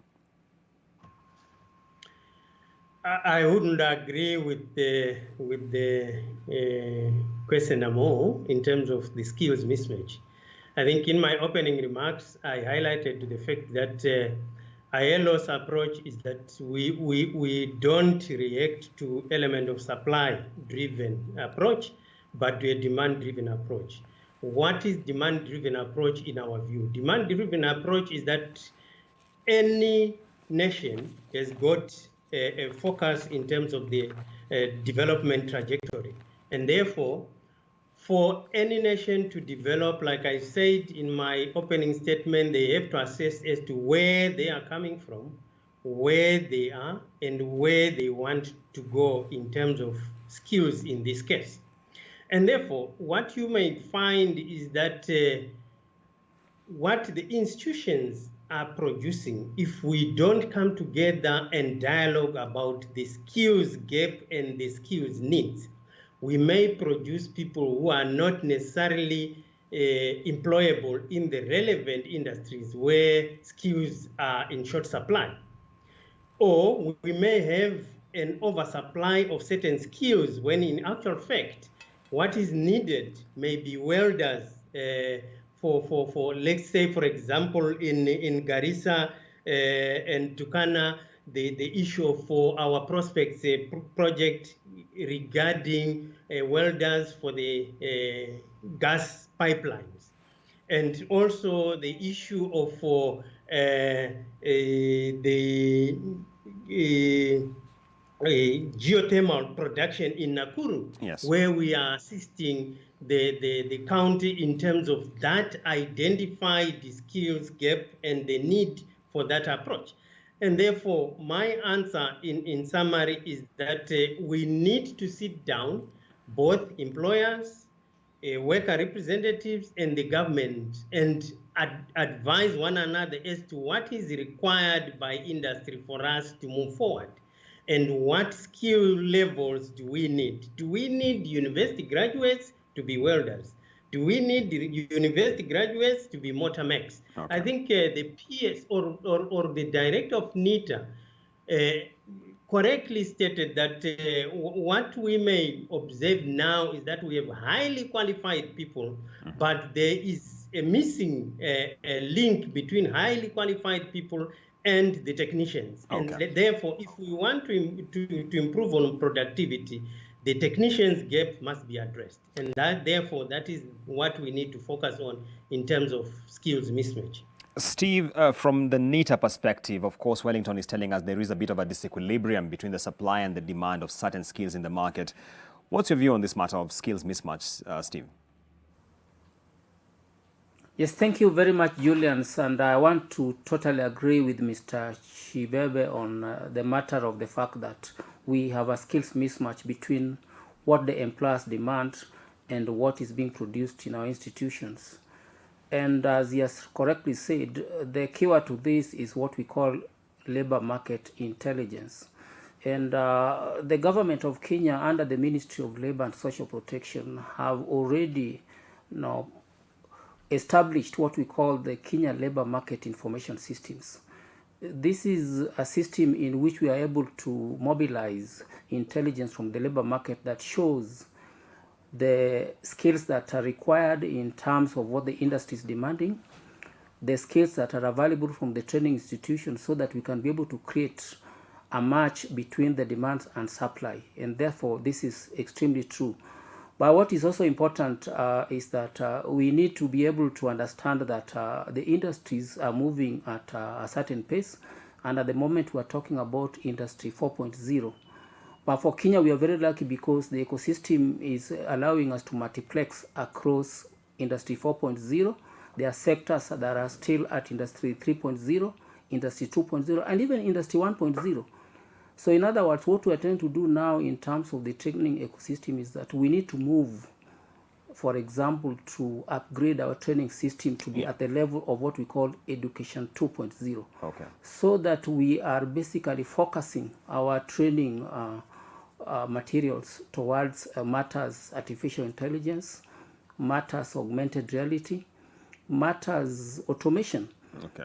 And this is the only way we can be able to match the market intelligence, labor market intelligence, with the competencies that we're producing. Coming to PS Alfred with the subject of the skills mismatch that is present in our labor market. What are your thoughts, PS? The skills mismatch, I want to say, is an issue which is there, and I cannot agree with my colleagues more. I want to say this is an issue which is globally there. All over the world, there is always an issue of skills mismatch. From the Ministry of Education perspective, what I want to say is we are addressing the issue of the skills mismatch in terms of we are setting up the Office of the Career Services in various institutions. We have advised the TVET institutions, universities, and even to high schools, so that the students and the learners take career courses which are required in the market. Because currently what is happening is that we have many people taking certain courses, and probably the opportunities for such courses are limited in the market. So there is always the issue of the skills mismatch. At the same time, we know the needs of the industry. We may find certain opportunities that exist in the industry, but we have so many little or few people who have trained for such courses. And that is why we are saying we are setting the Office of the Career Services to be able to advise the youths on the prevailing opportunities within the market. And at the same time also, I think it boils down to the issue of the skills gap. But as my colleague Steve pointed out, the industry keeps changing, and the training institutions may not be able to upgrade the equipment in time to be able to use the right facilities which meet the needs of the industry. So the issue of the mismatch is something which we are aware of, and the Ministry of Education, that's why we are promoting the competence-based curriculum, which is based, and on this, I mean, we have to work closely with the industry to ensure that whoever we are training actually closely matches what the industry requires. Right, and PS Corey, there are lots of questions which I'll just lump up into the discussion around access to credit for the youth, especially because many are saying that the youth, as it were, are not able to have collateral, of course, because they haven't accumulated any much capital or assets, should I say. And the government has rolled out a number of initiatives, whether it's the Youth Enterprise Development Fund, Wezo Fund, etc. 2 financial years ago, we had the Treasury collapsing 3 of these funds into one. What's the situation like in terms of facilitating the youth access to credit? Thank you, Banambogo. I think on the issue of access to credit, as a State Department and as a ministry and government, we have quite a number of programs that are giving startup capital to young people. We have Youth Enterprise Development Fund, we have Women Enterprise Development Fund, as well as also Wezo Fund. And all these programs are looking at how to empower young people through credit to start business. These are interest-free, and they're available for young people. The issue of collateral is a challenge because a number of, in the past and through experience, we realized that when we gave money out without any collateral requirement, most of it was not returned. So what we've done to go around it is, if it is young people who are starting a business, they guarantee through groups. So we encourage them to form groups, and then they apply as a group, and then they're able to guarantee each other. And that one, we've seen the success rate is very good, particularly in the area of Wezo, Youth Fund, and also Women Enterprise Fund. There are some products which we also do give, like the individual loans. This is where now we innovate. One, we look at cash flow. So if a young person has proper records and is able to give us, let's say, an LPO for an order they have received, and we get a guarantee from the person who is going to buy the service or good from the young person, we will overlook the need for the collateral. But again, we are trying to teach people about the responsibility, whereby when you borrow money, you are obliged to return. Otherwise, this money is available. We are now strengthening the institutional structure for these institutions, so that they can be more responsive and also be able to serve the young people. Yeah. All right, and sounds quite a bit like a revolving fund being structured to facilitate the youth access to credit. And now to come to Wellington, there's a question here around a lot of the training that we are talking about has gone digital, especially in light of COVID-19. Yet, if there's anything COVID-19 has brought to the fore, is the digital divide that exists between the low-income earners and those with high income. How can the youth circumvent the challenge that they are facing right now in terms of the digital divide, which is disrupting some of the training they've been experiencing, Wellington? Thank you very much. And I would want to state from the outset that in terms of the ILO, we had actually forecast this development. You may be aware or be informed that last year the ILO launched the centenary declaration in celebrating the 100 years of existence. And one of the areas that we looked at was the future of work and its impact on the human beings. And one of the prediction was to say that the future of work will be more digitalized or digitized than the current setup, the next century, meaning from 2020. And that declaration was also carried to Abidjan at Africa regional level, and the same was emphasized. But what was critical in the two declarations is that the digital world must have a human face, and there must be a human approach to digitization. And therefore, come COVID-19, we find that people are actually working from home. And somebody was actually correctly saying that we are not working from home, but the home is becoming the workplace, thanks to technology. And what is now required is for us to be a bit more innovative in terms of what do we want to do and rapidly address the issue of connectivity and the issue of availability of technology to our youth, the availability of technology to our rural people. Because in as much as we would want to talk about technology, we are now meeting, I'm in Dar es Salaam, you are in Nairobi, but my grandmother who is in rural setup may not be able to meet. And in the same setup, what are we doing as authorities? I'm glad that the Kenyan authorities, they launched the digital economy theme and approach, which we embraced with both hands. And we believe that if the partners, as per the Decent Way Country program, that we are actually assisting them to come up with, take that program seriously, the question will be answered. Okay. But definitely, we must also look at the disadvantaged and the downtrodden in terms of digital world. Right, we have only about 8 minutes to go, and I want us to get to our closing comments regarding the whole subject of the World Youth Skills Day and what we see as the outlook for the labor market in light of the shocks we are now facing. If I could start with you, Steve, just very briefly, what are your closing thoughts on this subject? Yes, thank you very much, Julian, for this opportunity again to say that we have generated a lot of very key contents and as far as skilling of the youth are concerned. And there are several ways in which we are saying that we can be able to support and facilitate our youth first in terms of skilling. That one, the COVID-19 pandemic has presented us with an opportunity in which we must now disrupt the way we actually operate and even our cultures. That one, we can be able to be productive without movement.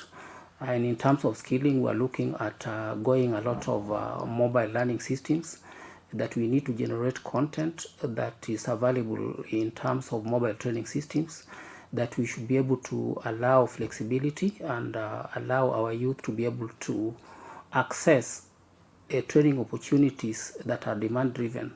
And more importantly, that we give them a chance to be able to draw onto several domains that will build their competences. Okay. That they need to be able to be properly skilled, that they need to be able to have the right attitude to be able to be flexible so that they can be productive citizens of this country. Okay. In this case, we see that several agencies and most of the government has provided a lot of opportunities in terms of one, training, that there are several pathways upon which somebody can grow their competences to be able to access the world of work. And therefore we say that we are grateful, one, to the Nation Media Group, and more importantly, also the sponsor, the ILO, for giving us a chance to interact with the youth under this topic. Many, many thanks, Steve. Crossing over to Alfred, very briefly, your closing thoughts? We first start by thanking the ILO and the Nation Media Group for giving us this opportunity. The COVID-19 pandemic, as much as it has changed the way we do business, what I want to say is also I think it has presented the youth with an opportunity to be able to take the chance and seize and work in the new order. What is a reality now is that we have to change the way we do business, and since as much of it will be relying on technology a lot. And from where I sit, I feel the youth should be able to seize the opportunity and train and be able to work under the new environment. I know for the older generation, we are used to working in a certain offices, but now we realize that we have to use technology, we have to have new ways of producing and contributing to the economy. So I think as much as it has changed the way we work, many jobs have been lost, but at the same time, we must look at the new opportunities that have arisen out of this situation and be able to continue with building the nation. Thank you. PS Korir, your closing remarks? Thank you, Bonambogo. I think I'll have 3 points to say as I close. One is touching on the credit to young people. I think what I want to report is that because of the COVID and the young businesses which are struggling, we have given out a moratorium to those who require it. And so we invite them to come and talk to our officers at Youth Enterprise Development Fund to see how they can restructure their loans, renegotiate the terms, and also request for breaks. And also even they can ask for top-up loans to push their businesses from collapsing. Number 2 is on entrepreneurship, apprenticeship. From the models that we have used as the youth department is the Kenya Youth Employment and Opportunities Program. What we've seen is that the people who have gone through this apprenticeship program, 75% of them have jobs which are sustained, and another about 20% start their own businesses. So when you look at the success rate of this model of program, is that it is guaranteeing young people jobs to the tune of about 90–95%, which is to say that these are models now that need to be scaled up because they are adopting the apprenticeship approach to empowering the young people. So as I close, as a state department and as government, we are now seeing how to scale up this model where we are combining apprenticeship, life skills, and also internship for young people to skill them up. Thanks. Wellington Chibebe, your closing thoughts as we wind up our conversation? Closing points and entry point is that I would want to request the Kenyan authorities, both employers, workers, and government, on behalf of the ILO, to ensure that there's no stigmatization of those going through apprenticeship programs, because the world over you may find that people view those people as being academically challenged, and therefore they are looked down upon. But like I said before, production depends on their skill. There is also the need to have a telescopic view of the horizon in terms of anticipating what is coming up, and therefore be able to be agile in terms of meeting the new challenges that will be coming up. And lastly, I would want to thank the program and the Kenyan authorities and my colleagues in Nairobi for this program, and also to assure the Kenyan authorities that our 3 programs, and hopefully the 4th one that is on the horizon, will ensure that we are not only running but sprinting. Thank you very much.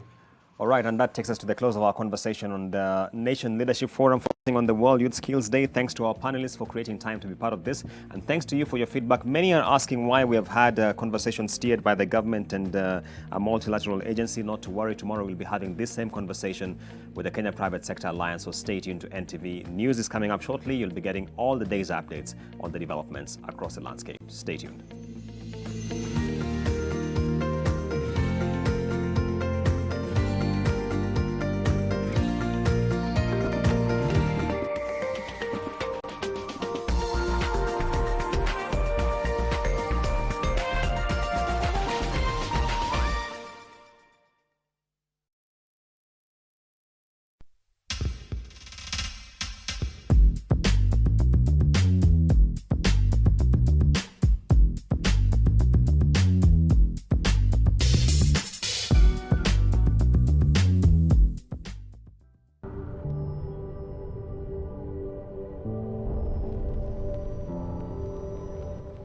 sensitivity pain fast with Sensodyne Rapid Action for clinically proven relief in 60 seconds. Wakenya, hii fight hatukuchagua, lakini tuko na choice. Tuchague kujilinda. Tuchague kuprotect familia zetu. Tuchague usafi. Kuosha mikono. Kuosha manyumba zetu. Ndio tulinde watoto wetu. Na tuvae mask. Future yetu iko mikononi mwetu. Kenya, let's do it for the ones we love. It's a trying time for the world, our country and our people. As Naivas, we are committed to safety by fumigating our stores, availing sanitizers, conducting mass testing of our employees, and offering pre-counseling and counseling support. We appreciate our employees for their daily dedication in serving our customers. And since your safety is our safety, in partnership with the Ministry of Health, let's join together in following the set protocols. Wear your mask, sanitize, maintain social distance, and have your temperature checked each time you visit our stores. Naivas saves you money. When at independence the boundaries of Nairobi were redrawn to include Dagoretti, she chose to continue her political career by vying for a seat in the Nairobi City Council in the 1963 Nairobi civic elections. She easily won, no doubt because of her name. Victory Gardens Kitengela by Optivan. This gated community is fully developed, filled with ultra-modern value additions. Call us today on 0790 300 300 or visit www.optivan.co.ke. Phoenix Android TV launch. A stock in a move fast. Yani watu wananunua unaachwa nini? 21,799. Android TV yenye remote inaongea. These promotions will be running from the 15th to the 21st of July. When the world changed, it made us go back to the simple joys and love the little things even more. Like serving up your best, eating together, and sharing more. Now, we'll take nothing for granted and always remember to taste the simple joys.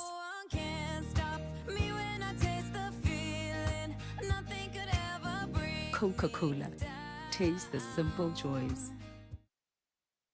Je, maumivu ya kichwa na kukosesha amani? Kaluma Strong hutuliza maumivu ya kichwa, maumivu ya mwili na hata huondoa joto jingi mwilini. Kaluma Strong ina aspirin kama kiungo. Maumivu yakizidi, muone daktari. Get an 8-acre prime residential plot with soil merchants in Kisamis along Magadi Road, a few minutes from the vibrant Kiserian town. Electricity and borehole water available at 148,000 Kenya shillings for cash buyers or 195,000 Kenya shillings for installment buyers. Pay 30% deposit and clear the balance in 6 months. Viewing is daily and will be done within the guidelines of COVID-19. SMS plot to 21595 for details. Buy today, build tomorrow. The risk of illness-causing germs is increasing. It is believed that the coronavirus can remain on surfaces in your home for up to 9 days. Touching infected surfaces is one of the ways in which germs spread. Regularly disinfect your floors, countertops, and kitchen surfaces with bleach, and use an effective toilet cleaner inside and outside your toilet bowl. This message is brought to you by Medifact, JIG, and HAPIC.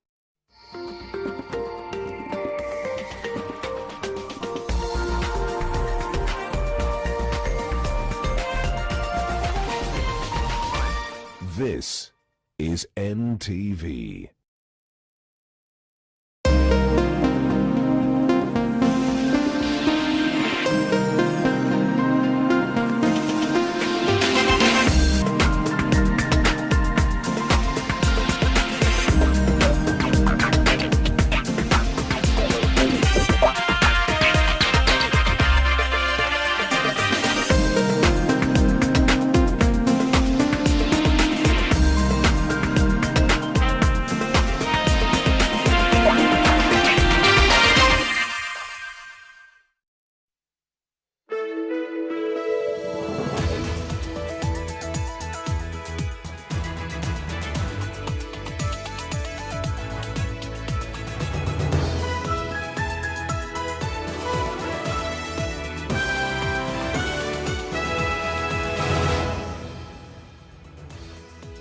More than 11,000 people have tested positive for the coronavirus disease.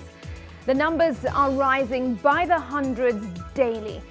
We've witnessed that COVID-19 patients with underlying conditions are the hardest hit. And almost every time the Ministry of Health announces deaths resulting from the disease, they're said to have had other illnesses that weakened their war against the virus. Well, this reality serves as an analogy for Kenya's battle with the pandemic. The country has baggage that was present pre the pandemic, and as a result, the country's greatest battle is tougher than it ought to be.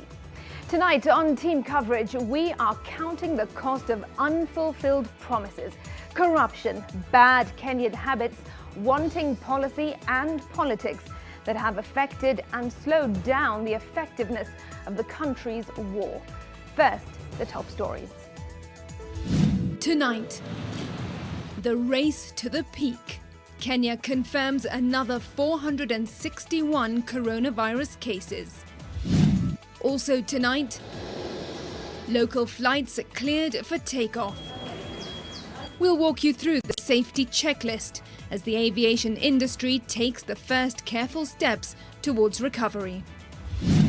Plus, the sins against the children at the Child Welfare Society of Kenya. They were facing evictions, that is the children homes. They were at the brink of even not getting food, medicals. And the search for redemption. And also tonight, from unfulfilled promises, corruption to bad manners. Mimi tangu hii COVID ianze, sijaiona ni nani amekuwa na hiyo corona. Team Coverage explores Kenya's pre-existing condition in the fight against the COVID crisis.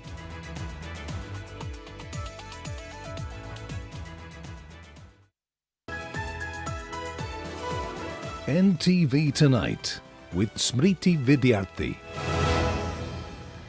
Welcome to the broadcast. Our sign language interpreter tonight is David Agondoa.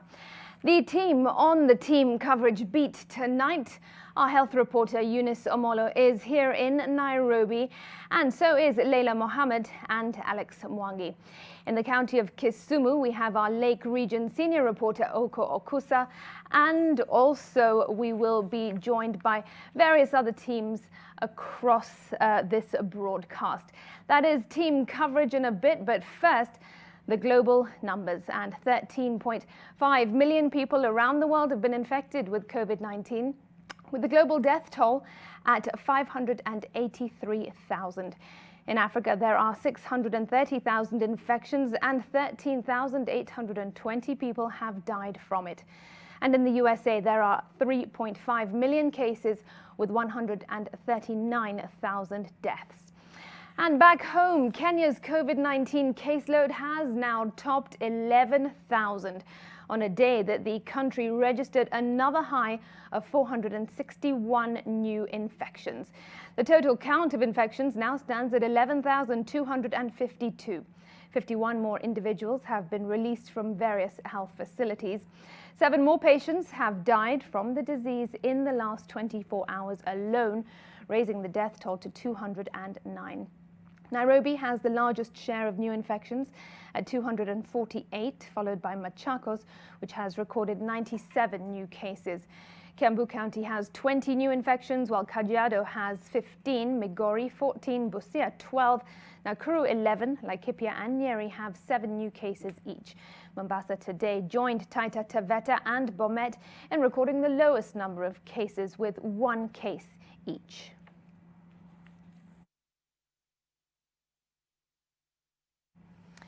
Tonight, silent engines are roaring again and the wings taking to the skies as the country resumes local flights after 3 months of grounding due to the COVID-19 pandemic. Industry players say the experience may not be the same due to the strict controls imposed to curb the spread of the virus. But as Victor Kiprop now tells us, you may be forced to part with extra to move from one location to the other. It will be the first Kenya Airways passenger flight to take off from the Jomo Kenyatta International Airport since the coronavirus pandemic grounded all aviation activities in the country 3 months ago. And from all indications, flying during the pandemic will be a slightly different experience. Inside this local passenger terminal, the first order of business for ticket holders is a temperature check. And as you head for the check-in counters, the numerous hand sanitization points and social distancing signs show the strict nature with which the resumption is being implemented. It's important for the health and safety measures to happen right from when they enter the airport. The safety corridor should be all through the airport ecosystem, right through to when they get to board. Due to the need to keep ticket prices at affordable levels and encourage traveling after the pandemic, there will be no social distancing inside the plane, but passengers will be required to keep their masks on at all times during the journey, and unnecessary movement is discouraged. We've gone through rigorous measures like sanitizing, hand washing, and so on. You can see the cabin crew are wearing PPEs. So it's a new normal, but it should not stop us from doing what we do. On its first day back in the skies, Kenya Airways says it would fly twice to Mombasa and once to Kisumu as it monitors the demand and prepares for resumption of international passenger operations early next month. We've chosen a few European destinations to start with. We will delay a little bit the New York flight because, of course, we need to monitor a few things there as well, and also wait for the opening up of other destinations. Kenya Airways has lost more than 10 billion shillings in revenue since aviation activities were grounded in March, even as it continues incurring huge maintenance costs for its idle fleet. The management says travelers may have to part with more. It's either volume or price. So the volume has dropped. So the unit cost increases. And as a result, the price will go up. Kenya Airways-owned low-cost carrier Jambojet has also resumed passenger operations. Victor Kiprop, NTV. Well, the resumption of flights has certainly come as a relief to many. Elsewhere, some counties could be placed on lockdown and containment in the future to curb the spread of the coronavirus in the country. This is according to the Council of Governors, which maintains that counties should be equipped better for a possible resurgence of infections. Ngina Kirori has more. Some of the highest number of infections and deaths have been reported in the last few days since a partial reopening of the economy. But while reopening may not be to blame for the soaring numbers, it presents a huge risk going forward. Now, the Council of Governors is calling for better capacity and facilitation to tame the spread of the disease, such as the resumption of ambulance services that support the movement of COVID-19 patients, which was previously withdrawn by the Ministry of Health. The turnaround for results is increasingly being delayed from the initial 24 hours to 7 days. This is not good enough in this war. Most of the counties have implemented the 300-bed capacity in their key facilities, but it is a supposed resumption of normalcy that could send the country back to the drawing board. I still want to urge the Ministry of Health, in collaboration with county governments, to work towards improving the testing capacity within the county clusters. County preparedness remains a major concern. The cumulative number of isolation health facilities in the devolved unit stands at 271, with a bed capacity of over 12,000. COG says 23,280 health workers have been trained in the counties to handle patients. Gena Kirori, NTV. All right, let's move slightly away from the coronavirus. And 2 former Kenya Pipeline Company employees have been arrested and another summoned by the Ethics and Anti-Corruption Commission for the irregular procurement of a 30 million shilling tender. Former Chief Technical Manager Elias Maina Karumi and former electrical engineer Josphat Kipkoech Sirma are currently in custody after being arrested today. Former Managing Director Charles Kiprotich Tanui has been directed to present himself at the EACC headquarters at Integrity Centre in Nairobi. The suspects are accused of irregularly paying the 30 million shillings to Redline Limited for supply, installation, testing and commissioning of 3 auto transformers. They will be charged on Thursday with abuse of office, making a false document and willful failure to comply with procurement laws.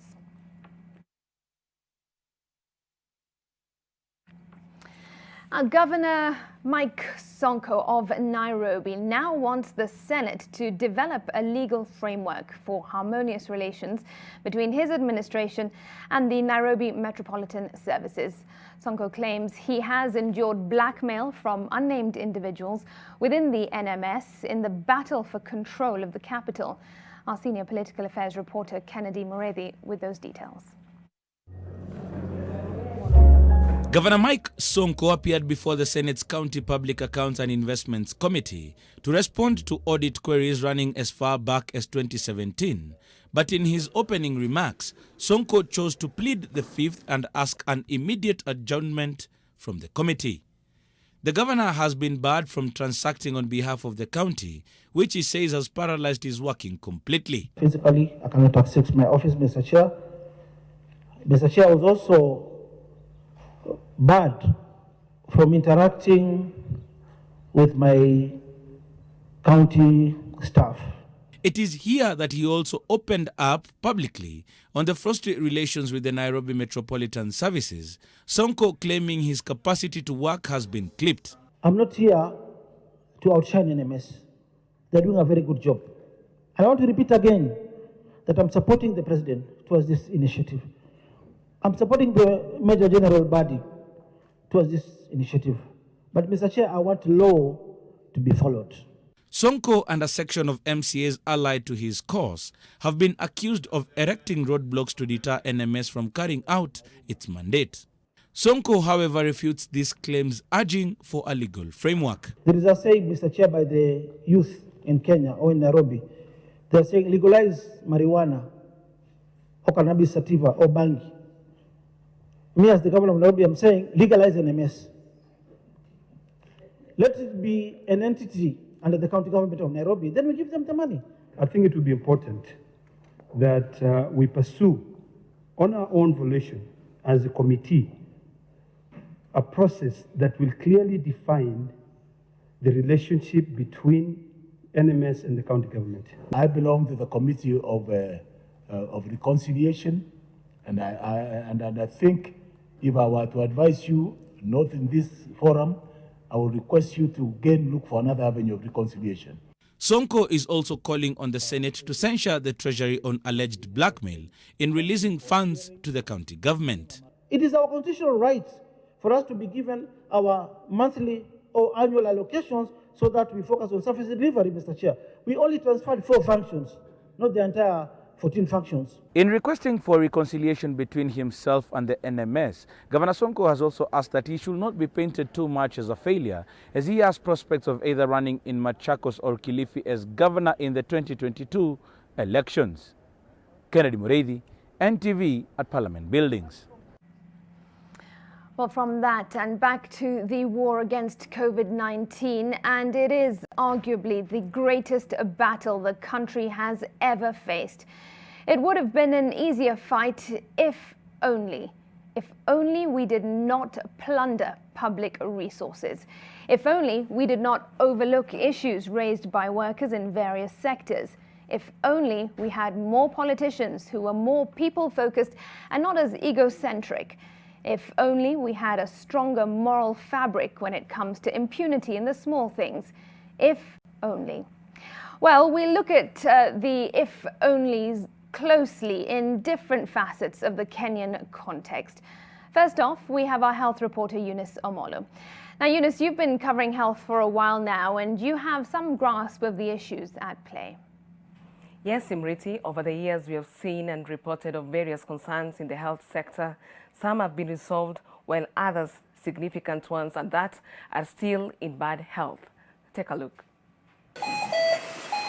The healthcare system in the country has been ailing for long. The journey to healing has unexpectedly made some strides on account of COVID-19 pandemic, much as the disease has hit the very system. A number of systemic and structural issues have exposed the entanglement of issues in the loose hem of the system's fabric. Shortage of medics remains one of the biggest battles between the government and the medical professionals, which has led to numerous strikes over the years. Now, COVID-19 has troubled the already stormy waters. The dynamics are such that the human resources for health needed is sort of very high, and this needs to be put in now.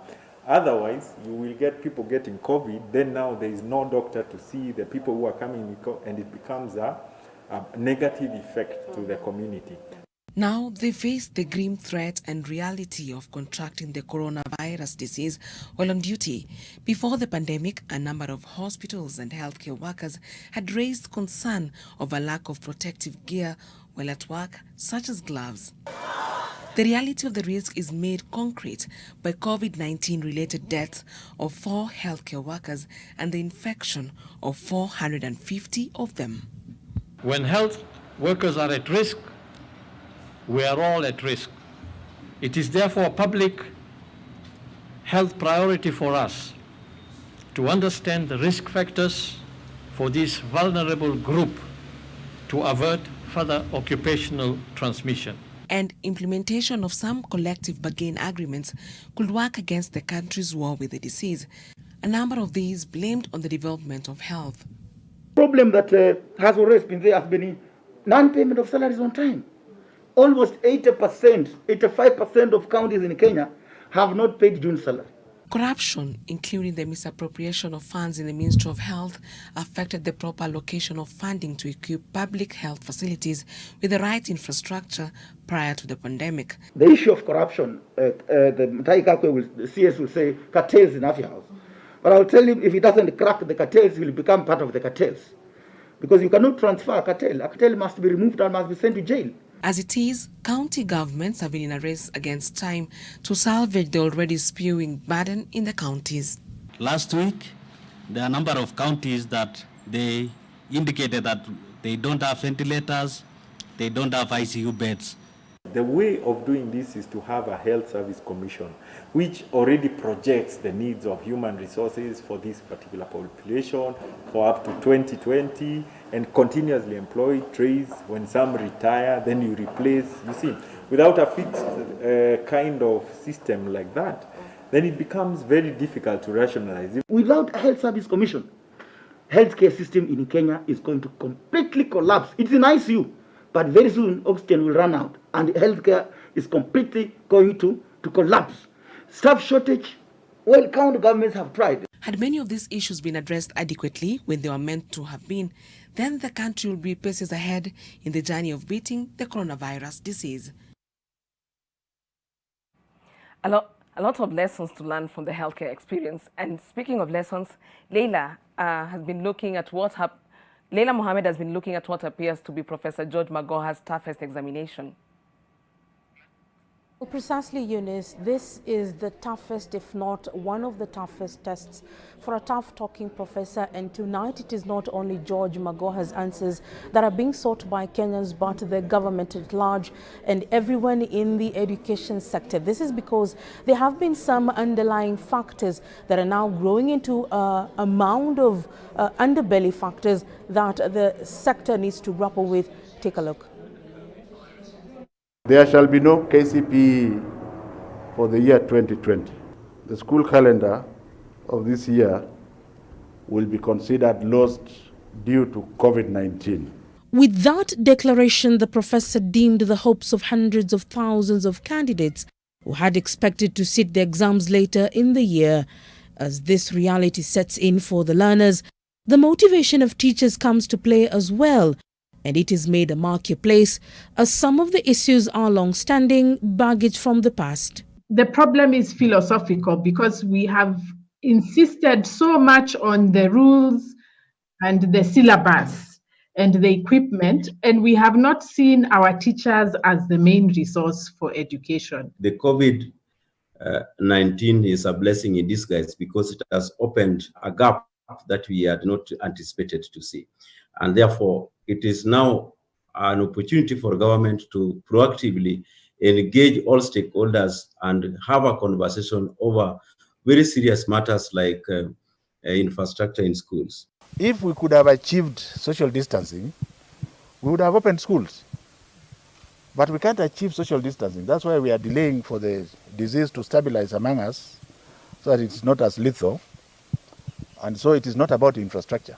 One of the main challenges is that of infrastructure, especially in light of the social and physical distancing concerns and demands. This period that we now have between July and January should be a period which is supposed to be used to help develop the infrastructure in schools, look at the teacher issue.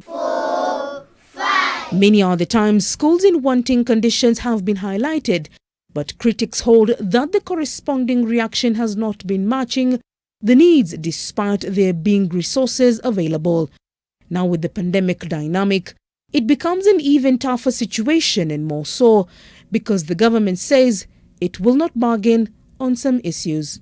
Those that do not comply, we are not going to gamble with the health of our children. If we tell you what you must do and you don't do, then you shall not open. The tough, long-standing dynamics of bridging the gap between the haves and the have-nots is also a drag to recovery process, but now it will take years for some changes to be achieved. Could meet the demands of the emergent situation has been a real challenge. And the people who have had the brunt of this are mainly the disadvantaged family. The fact remains that some people are already ahead. So I think that remedy cannot be done now. It has to be done at the end of the system. Involve, seek the opinion of teachers in the field and the communities. Work with them about a way to reopen the schools. This thing cannot be decided from Nairobi. The government has 6 months to nurse the concerns while looking at how to inject life into the future of education before it ends up at the ICU.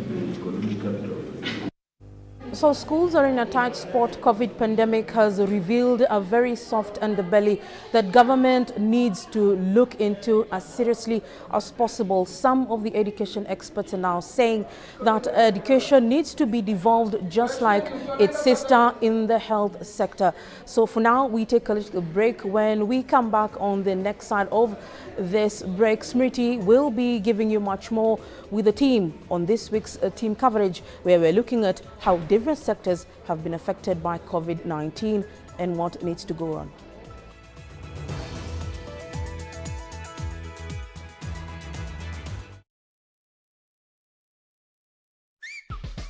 Oya ni aje, mimi ndo Jonte Fresh. Mimi ndio nimetambulika hii Gikomba yote sekta ya manguo. Jumio transform nguo ordinary za mtush zenye ziuka mna hii harufu ya bail into the freshest igi kosi yote. Siri ni hii real mpya ya pink. Na kushow mtush zinang'ara kung'ara kushinda kamera. So clean, so fresh. Ma customer unaisana na hii story. Ninatumia aerial touch of down mpya tu.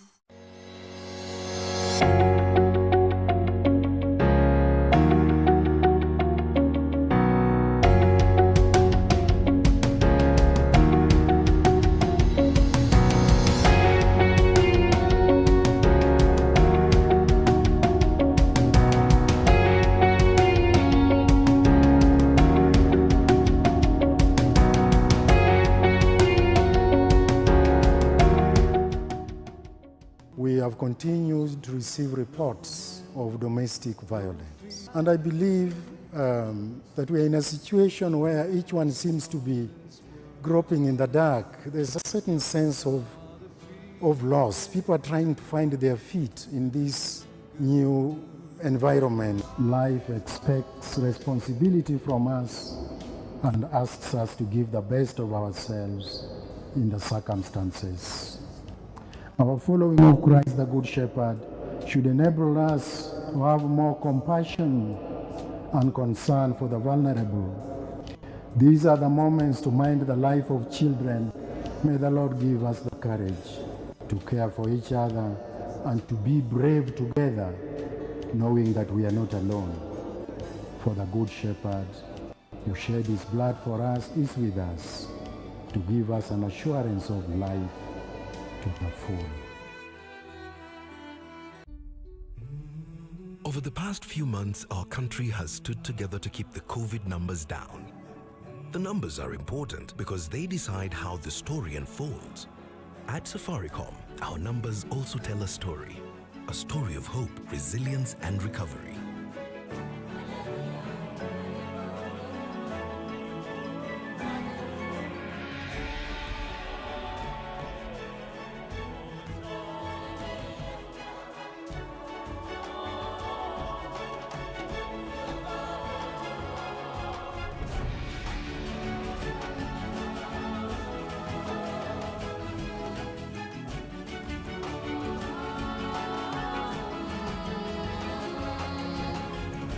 Every day, new numbers tell us the same story, that we never let what we can't do come in the way of what we can. Let's keep going. iAbiri is ensuring that your travel experience is safe during these unprecedented times. Our network of over 40 bus companies has committed to maintaining highest standards of sanitation, providing water or sanitizers, checking all passengers' temperatures, and sterilizing waiting bays and buses frequently. Wear your mask and maintain social distance always, and sneeze or cough into your elbow. Book your ticket online via iAbiri and use our cashless payment options to play your part to win the COVID-19 war. When at independence the boundaries of Nairobi were redrawn to include Dagoretti, she chose to continue her political career by vying for a seat in the Nairobi City Council in the 1963 Nairobi civic elections. She easily won, no doubt because of her name. Victory Gardens Kitengela by Optivan. This gated community is fully developed, filled with ultra-modern value additions. Call us today on 0790 300 300 or visit www.optivan.co.ke.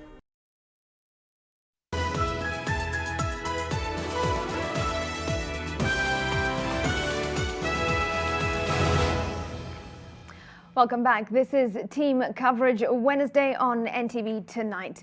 Now, historically, Kenya's politicians have been on the receiving end of criticism that they're all about themselves, that they will ride on your misfortune to better their own fortunes. Well, it appears that in the pandemic, some are staying true to this definition. They sometimes move in large numbers, their guzzlers creating an aura of grandiose as they attract even larger numbers. They bask in the glory of administration from their followers.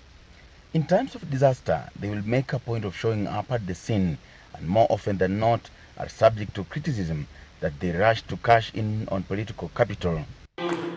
Politicians, leaders who have many a time been accused of putting their interests ahead of the people.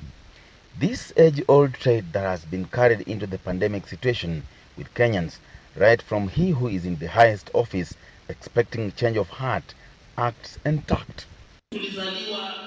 But the political space only slowed down then resumed, in some areas more than others. In Western Kenya, you will be pardoned for thinking an election is due in a year's time. Devolution Cabinet Secretary Eugene Wamalwa and Council of Governors Chair Wycliffe Oparanya have been leading Western Kenya troops in political forums while violating the COVID-19 guidelines, such as exceeding the number of persons supposed to gather, proper wearing of masks, and social distancing. Amani National Congress Party leader Musalia Mudavadi and Bungoma Senator Moses Wetangula's team have also been on the political tour. The same applies for Kakamega Senator Cleophas Malala, alongside ODM Secretary General Edwin Sifuna, whose team has also been on the campaign trail. These have been creating platforms for the disease to spread, and more so to their followers, many of whom are low-income earners. The meetings, which are more of political leadership and for the ultimate benefit of the leaders, have heavy political undertones, despite some being branded as engagements on charting the way forward on the pandemic war. We have unfortunately lost 3 of our frontline health workers and a university don in this part. Serikali iendelee kusaidia wananchi kuwapa all the necessary protective equipment ili waweze kujikinga na hii ugonjwa ya corona. What is unsettling for many Kenyans is that there are no repercussions, while less privileged Kenyans who commit even smaller sins are subjected to punishment, some of which ended in death. Wakati ule ambao tunatangaziwa na Minister wa Health ya kwamba lazima tufuate sheria kuzuia huu ugonjwa wa corona kusambaa, naona ndugu zetu ambao ni wanasiasa wanaendelea kudharau hayo maagizo na kuendelea kutembea nchi mzima.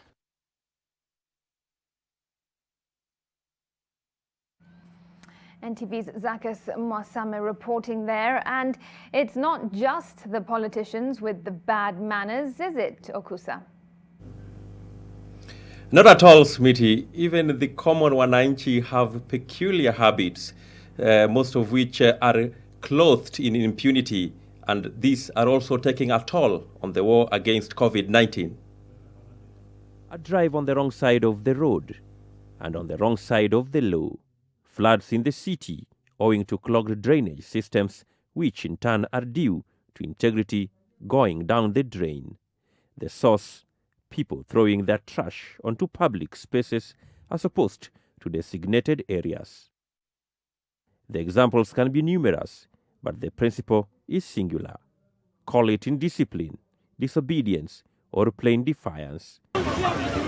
And now, the same attitude has locked arms with disbelief in the reality of the COVID-19 pandemic, and by extension, flouting the rules as long as you can get away with it. Reinhard Bonke, a resident here in Kisumu, does not ascribe to the gospel of stay home, stay safe, and wear your mask properly. He is one to evangelize the mantra, seeing is believing. Mimi tangu COVID ianze, sijaiona ni nani amekuwa na hiyo.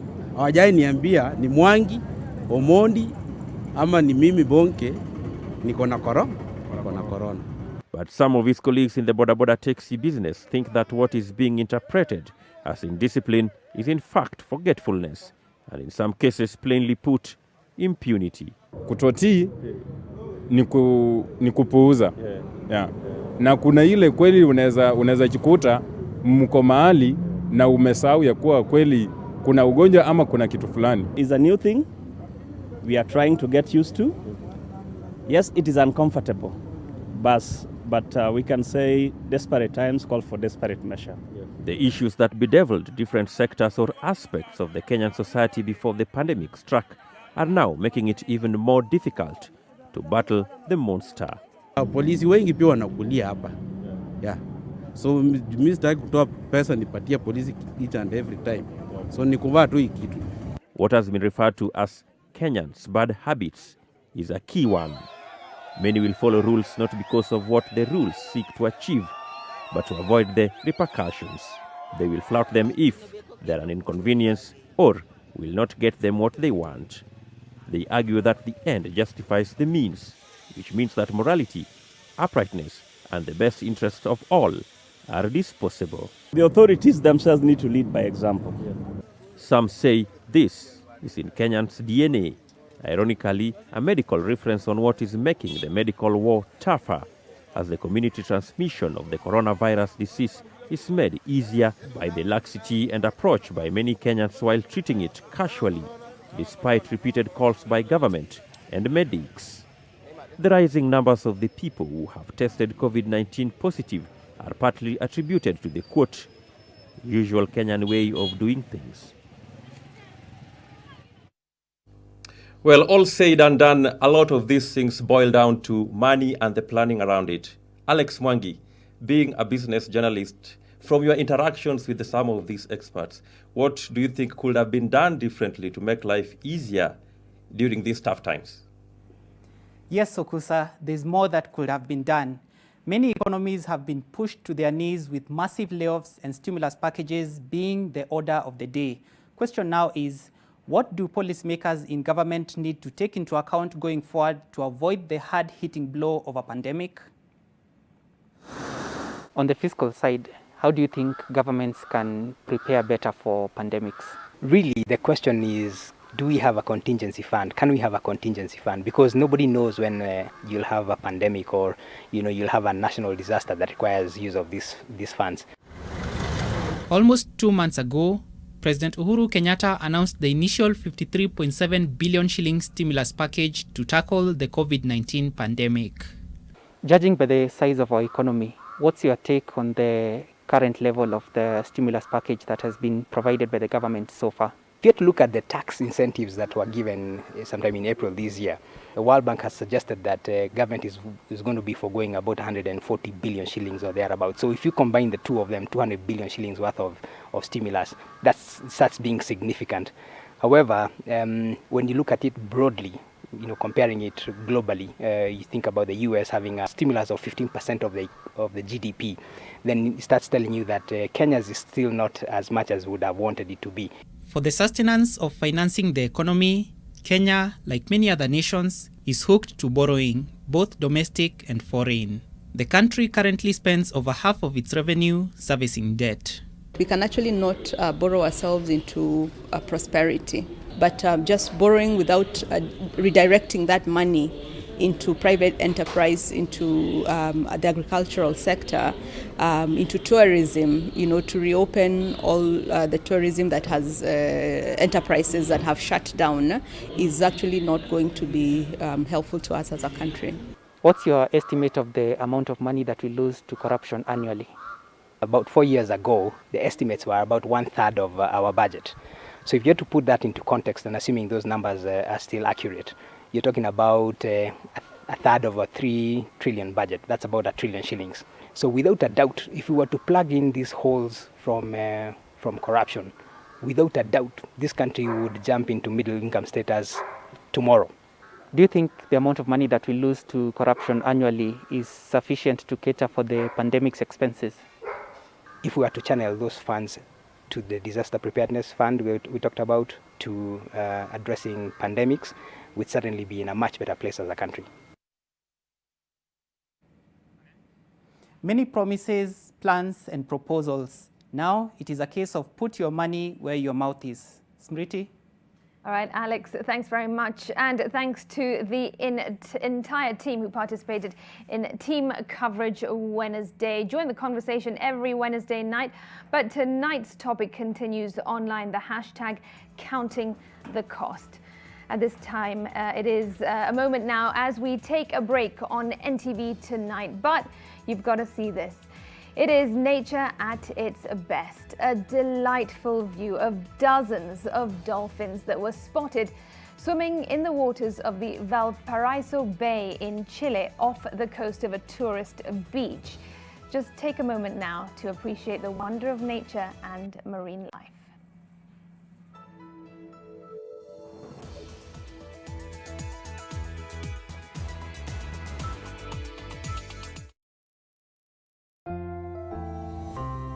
The risk of illness-causing germs is increasing. It is believed that the coronavirus can remain on surfaces in your home for up to 9 days. Touching infected surfaces is one of the ways in which germs spread. Regularly disinfect your floors, countertops, and kitchen surfaces with bleach, and use an effective toilet cleaner inside and outside your toilet bowl.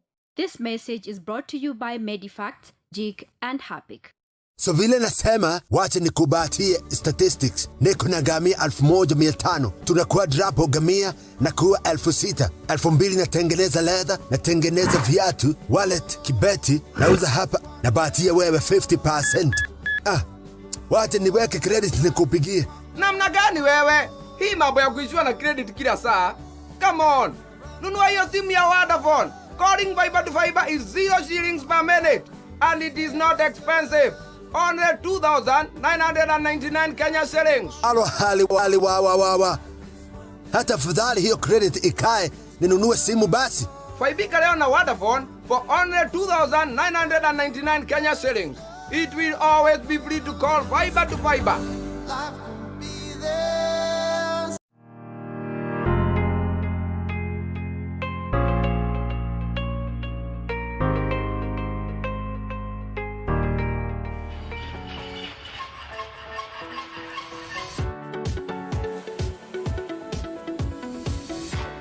National Industrial Training Authority, NITA, under the Industrial Training Act Cap 237, is mandated to conduct national trade testing. The national trade testing process is basically a competency-based assessment and certification process, which requires that all workers in the industry need to demonstrate their capacity to be able to deliver on specific skills that they've acquired.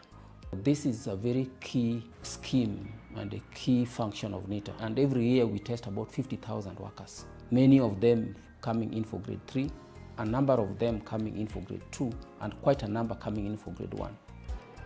All workers are paid wages or salaries based on the levels of competencies that they bring into an organization.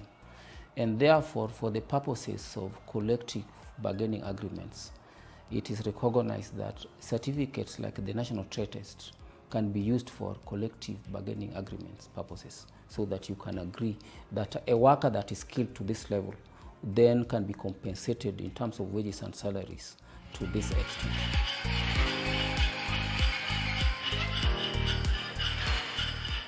Niliamua kufanya trade test kwa sababu ni vizuri siku zote. Sikuambia watu tu kulifanyika, unatoa ushuhuda. Ni vizuri unaweka unasema ushuhuda wako na pia unazindikiza kwa makaratasi, unaonyesha kweli wanajua umesoma. Jijenge na skills, kuwa certified kijana.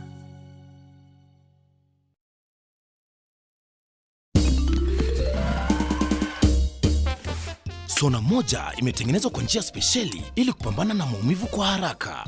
Sona moja ina aspirin kama kiungo. Sona moja, kitulizo kamili. Maumivu yakizidi, pata ushauri wa daktari. For a better tomorrow, don't forget to do the 1, 2, 3 with Colgate every night.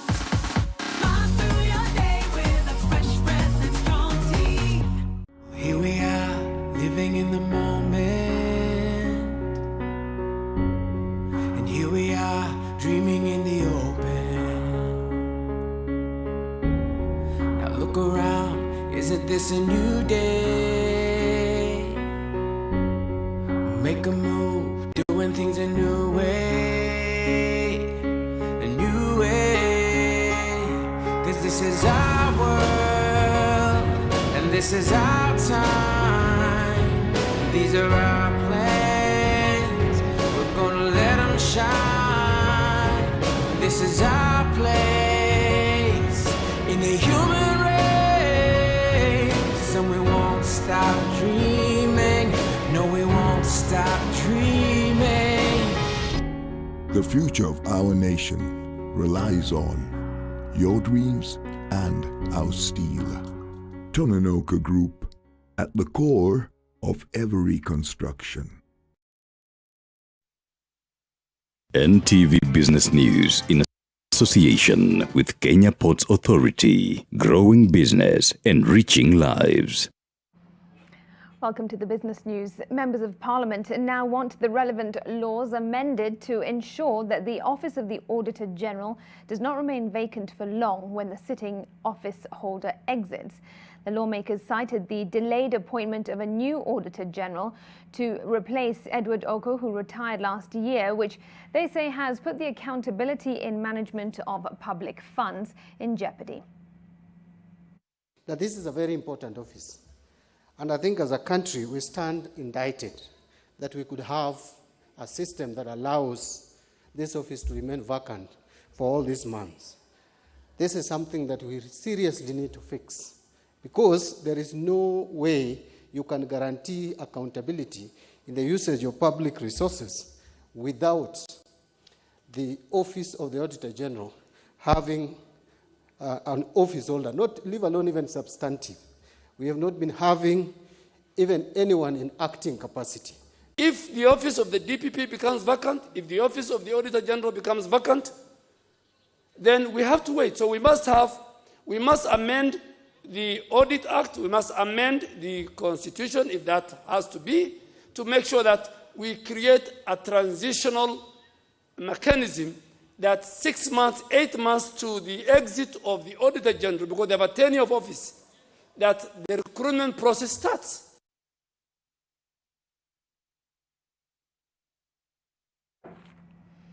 Elsewhere, the tourism industry has slowly started to reopen after months of inactivity caused by the COVID-19 pandemic. In the Masai Mara Game Reserve, preparations are in top gear to receive tourists as hotels and camps begin complying with the Ministry of Health guidelines. NTV Science editor Zainab Wandati is in the Mara, and as she reports, the county government of Narok has begun testing all workers in the reserve for COVID-19. When you see vehicles parked like this in the Masai Mara Game Reserve, something is happening, and usually it has everything to do with the wildlife. Either they're hunting or there's a special sighting of the animals. But this time around, this parking has nothing to do with the wildlife. This is the Kikorok airstrip in the Masai Mara National Reserve. Today, it is not receiving any flights as its grounds have been converted into a mass testing site for COVID-19. The county government of Narok has moved to screen every single worker in every single hotel and camp for COVID-19 before the reserve can fully open for tourists. The first preparedness that we needed was to make sure that the camps and lodges are fully compliant, and that is making sure that their staff are COVID-19 free. Tunatarajia ni kwamba kama tutaweza, sampuli zetu zitaweza kuchukuliwa za wafanyikazi wetu ili tukaweza kupewa idhini ya kufungua hoteli. I brought 25 of my staff members for this testing, and this is just in line with the guidelines from the Ministry of Health and the Ministry of Tourism. The Mara is believed to employ at least 5,000 people, many of who lost their jobs when the COVID-19 struck and paralyzed the tourism industry. In the days after the cessation of movement orders were lifted, the reserve has seen growing interest from local tourists, making the hoteliers hopeful. Will you be rehiring the staff you've had to let go of? Yes, this is in plan.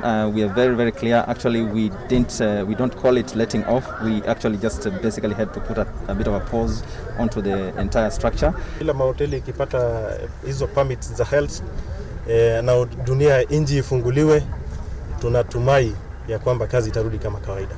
The county says it expects to test at least 2,000 workers, and so far 400 have been tested. And although many of the hotels and camps say they are ready to reopen as soon as next week, many others will wait for the first week of August when the wildebeest migration will be in full gear. Zainab Wandati, NTV, the county of Narok.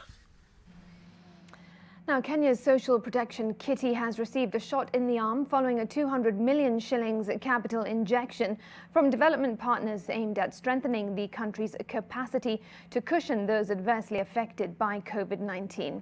Well, this donation from 12 United Nations agencies will go into the Kenya Joint Sustainable Development Goals Fund for Social Protection, which was unveiled today by Labour and Social Protection CS Simon Chelugoi. World Food Programme Senior Deputy Country Director Callum Gardner says the fund now provides an opportunity for Kenya to bolster its vision of achieving transformed socio-economic status by 2030 in line with the global SDGs. The SDG Fund joint program will be implemented through the UN system under the Resident Coordinator's Office in close collaboration with WFP, UNICEF, ILO and FAO. The government has been disbursing a weekly stipend of 2,000 shillings to more than 1.1 million vulnerable Kenyans in view of COVID-19. Total GDP to provide social assistance to 12% of the national population. In the current fiscal year, approximately $250 million has been allocated for social assistance, with additional $100 million set aside to respond to COVID-19. NTV Business News in association with Kenya Ports Authority. Hello, I'm Captain Cargo. For questions and to discover more, visit me at www.kpa.co.ke/Captain Cargo. All right, that's your business news. Time now for another break. But would you fancy this while having your dinner? Now, before the COVID pandemic, diners at this restaurant in an Indonesian city would sit in a shallow pool filled with thousands of fish nibbling at their feet. Well, it's believed that these fish actually clean up people's feet, sort of like a fish pedicure whilst you're eating in a restaurant. So, would you do it or not?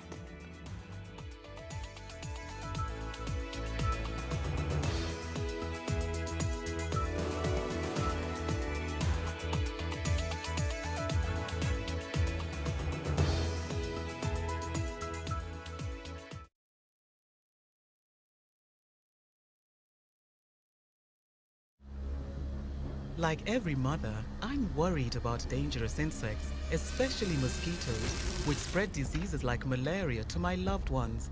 This year, I'm not afraid. I'm using Mortein Doom.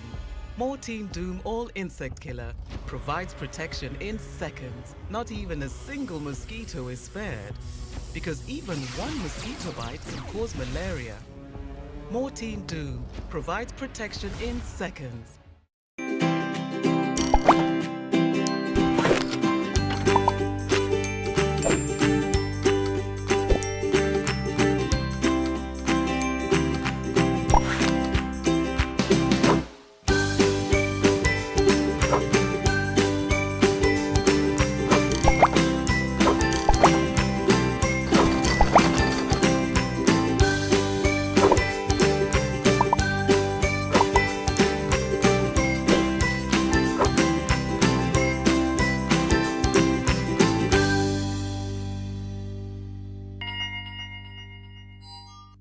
Explorers of the night, wale wase wa kuhustle usiku, kustreama movies, music mix diehards, and gaming fanatics. We've heard you. It is now your time to fly your flag high. Do what you love, mpaka che na Telkom. Join Usiku Sako with Telkom night bundles that allow you rule the night at prices you love. Join our tribe, Usiku Sako Squad. Just dial *544# from your Telkom line and select the night bundle of your dreams. You are the legend the night needs. Welcome to the Cynics Android TV Lounge. Just tell it whatever it is that you want to watch. Please open YouTube, search for size 8. Nezongea na Cynics TV. Yes, this is a function specially designed by Cynics with a genuine Android resource. I can control everything with a voice. Yes, you don't have to move all the way to the TV. We are going to be having a series of promotions and activities lined up for our customers. This is going to be running from the 15th to the 21st of July. Go and get yours before the stocks run out.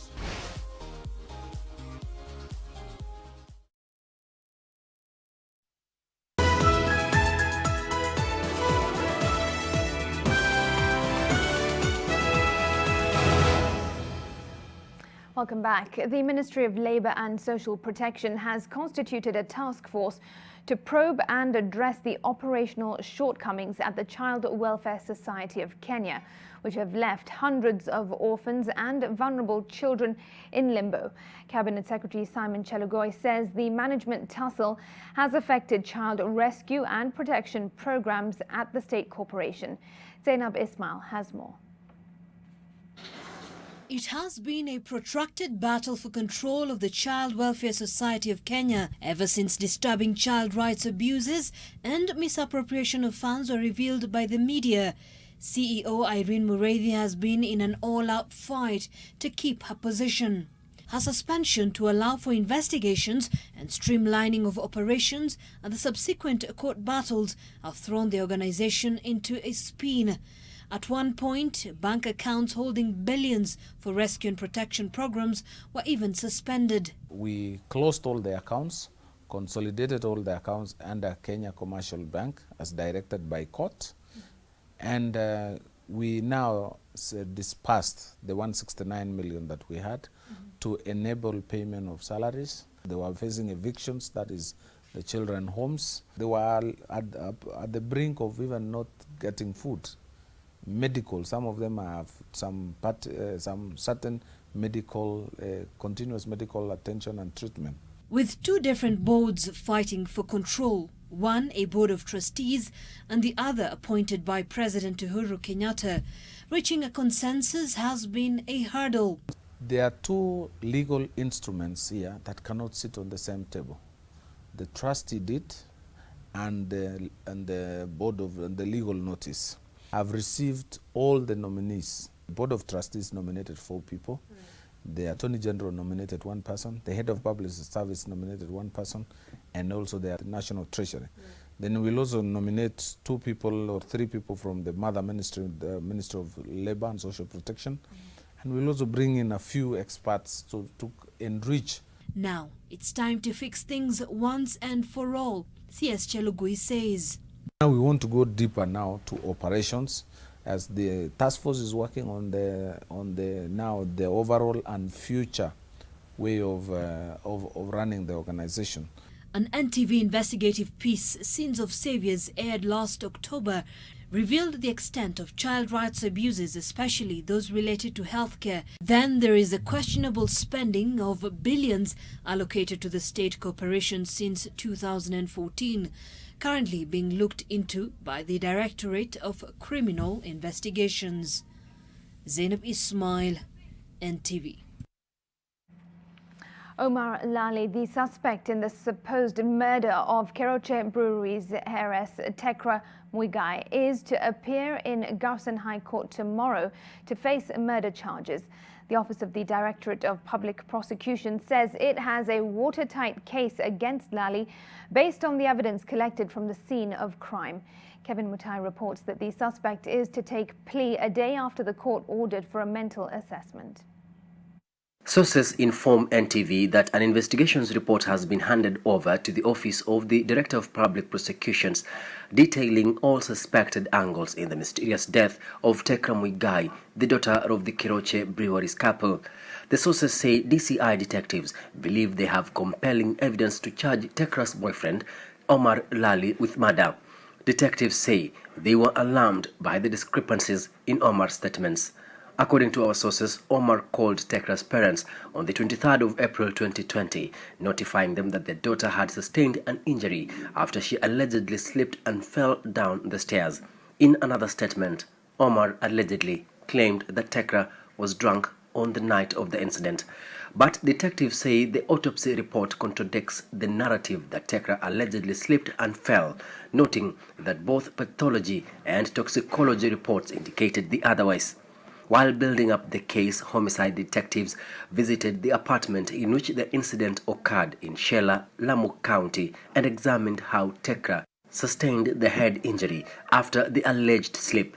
The details of that report, plus different witness accounts, are expected to be submitted in court during the hearing. Detective reports also capture an alleged turbulent relationship between the two. Omar reportedly had 2 other wives and lived in the UK for more than 10 years before coming back to Kenya. Omar was arraigned on Thursday, but the judge ordered for a mental assessment to determine whether he is fit to stand the murder trial. He is expected to take plea tomorrow at Garsen High Court. Kevin Mutai, NTV, Mombasa. All right, from Mombasa to Kirinyaga, and the push and pull between the executive and the county assembly of Kirinyaga is now threatening service delivery. A section of members of county assembly have today shot down a budget memorandum presented by Governor Anne Waiguru, which disagreed with proposals by the MCAs to cut and reappropriate allocations to health, donor-funded programs and other statutory obligations. Our regional correspondent Melita Oletenges with more. 25 MCAs voted to shoot down the budget memorandum, while 1 supported it and 6 were absent. They claim the governor brought forth a memorandum that did not put into consideration the needs of Kirinyaga residents. Anakataa kusaini, anaileta hapa akisema irudishwe venye ilikuwa. Venye ilikuwa ni vipi? Ilikuwa na milioni 50 za kununua vikombe na kahawa na biskuti za kule New York. Hiyo tumekataa kwa sababu hata ile 100 ilienda na maji. The rejection of the memorandum is likely to escalate the already existing standoff between the county executive and the assembly. On Monday, Governor Waiguru called on the controller of budget, the Senate and Jubilee party leadership to intervene in the budget stalemate. Memorandum ya governor ni ya kupunguza basari kutoka 140 million ikuje 1.5 million. Ipunguze pesa ya kutengeneza ma bridges, health centers kutoka 275 million shilling ikuje milioni 200 na hiyo tumekataa. Should the governor fail to sign the budget, it will automatically become law after 7 days and will be adopted. However, she still has an option of going to court to appeal the assembly's decision. We are ready in the event that she decides to do that, but as is, we as a County Assembly of Kirinyaga fully support our Njiko budget. We are fully behind our budget and we will not be approving a vote on account. The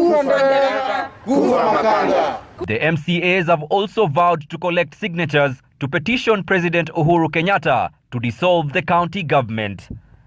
Milita Oletenges, NTV. All right, you're watching NTV tonight. Do stay with us and have a look at this hairy business. Well, this is the girl with the world's longest hair. Check that out. 17-year-old Nilanshi Patel from India remains a cut above the rest, according to the Guinness World Records, with a hair length of 190 centimeters. Well, she grew her hair over a decade after, get this, a bad experience at a salon. Pretty incredible. Would you grow your hair after one bad experience? It must have been super bad. All right, stay with us. Sports news is coming up next with Watson Karuma.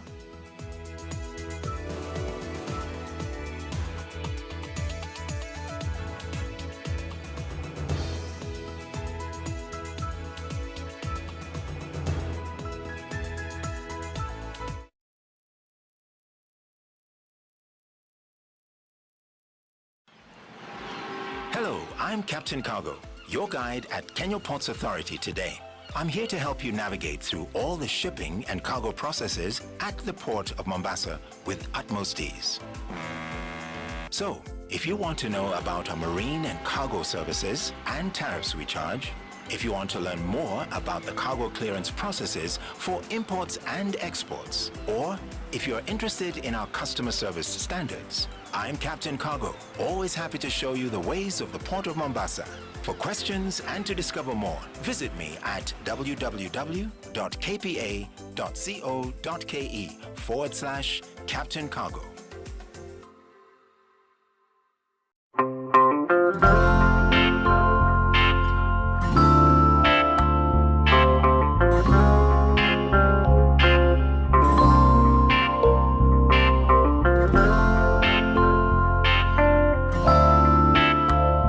Breaking news from Molfix. Let's see what they're developing right now. Pants is just for me. It really feels very comfy. Molfix pants with anatomic fit technology. New Molfix pants, an invention from babies for babies. You should also try Molfix. When at independence the boundaries of Nairobi were redrawn to include Dagoretti, she chose to continue her political career by vying for a seat in the Nairobi City Council in the 1963 Nairobi civic elections. She easily won, no doubt because of her name. Victory Gardens Kitengela by Optivan. This gated community is fully developed, filled with ultra-modern value additions. Call us today on 0790 300 300 or visit www.optivan.co.ke.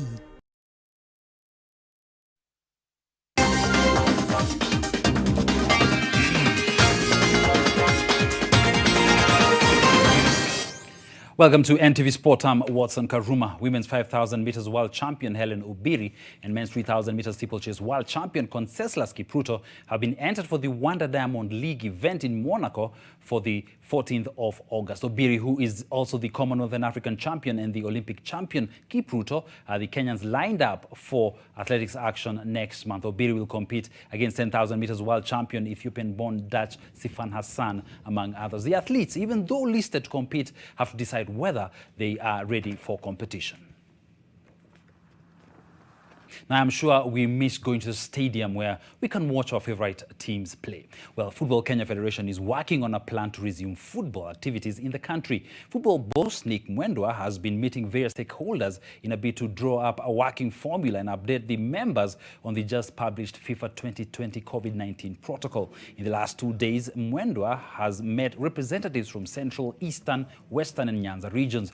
Football in the country has been suspended since March due to the coronavirus pandemic. The recommendations from the members, together with directives from the Ministry of Health, will be incorporated in the final return to football formula.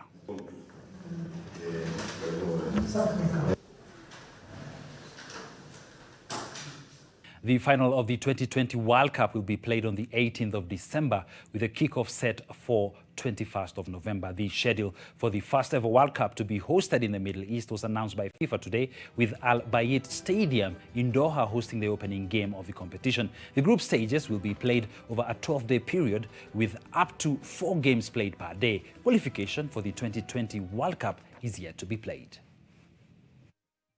English Premier League clubs have agreed a 10-week summer transfer window, which will open on the 27th of this month. Subject to the approval of football's world governing body, FIFA, the window will open the day after the 2019-2020 league season finishes and end on the 5th of October, the date UEFA had recommended for the closure of registration periods across Europe. The Premier League said that following consultation with the English Football League, a domestic-only window will also be added from the 5th of October and close on the 16th of that month. Transfers between Premier League clubs will not be able to occur during this period, but top-flight sides can trade with EFL clubs and loan or sign players permanently. Now, from the office to the stadium, where Chelsea beat already relegated Norwich City 1-0 at the Stamford Bridge to tighten their grip on a Champions League spot next season. Olivier Giroud's header moments before halftime gave the Blues a narrow win. Chelsea remained third on the log with 63 points, 9 behind second-placed Manchester City. Norwich, who were relegated following a 4-0 thrashing by West Ham on Saturday, failed to record a shot on target during the match. Tonight, Arsenal host champions Liverpool, Manchester City entertain Bournemouth, Newcastle United takes on Tottenham Hotspur as Wolves visit Burnley at Turf Moor. But he wasn't going to give this chance up. Brilliant from Pulisic, just to work the angle, create the space, and he gets on the back of Closer. Now, Marcus Rashford is set to become the youngest person to receive an honorary doctorate from the University of Manchester for his work campaigning against child poverty and his sporting achievements. The 22-year-old Manchester United and England forward will follow in the footsteps of United greats Alex Ferguson and Bobby Charlton in earning the accolade from the university, which is the highest honor it can bestow. Last month, he forced a government U-turn after he wrote an open letter to MPs asking for the reversal of a decision not to award free school meal vouchers to vulnerable children outside term time. The striker said his family relied on free school meals when he was growing up. Well, that is admirable from Rashford. Now, Mario Pasalic netted his first hat-trick as Atalanta thrashed Brescia 6-2. Martin Dirun, Russell Malinovski and Duvan Zapata scored the other goals for Atalanta. Ernesto Torregrossa and Nicolas Spalek scored for Brescia. The win moves Atalanta 2 points above Inter Milan and Lazio. The two have a game in hand. Tonight, league leaders Juventus visit Sassuolo. Udinese entertain Lazio as AC Milan tackle Parma. Well, an action-packed NTV Sport wraps up at that spot. Have a lovely night.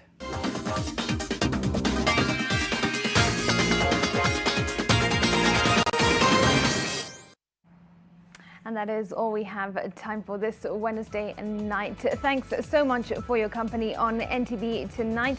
Do be sure to catch team coverage Wednesday next week.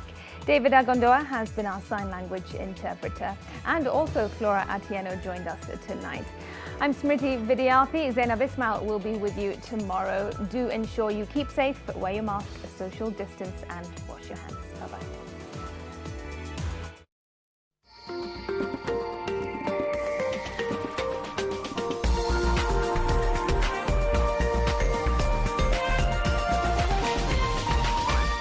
This is NTV.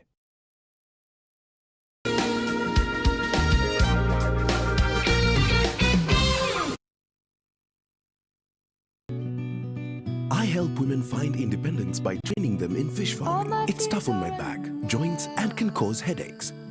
Panadol Extra relieves multiple types of pain. If symptoms persist, seek medical advice.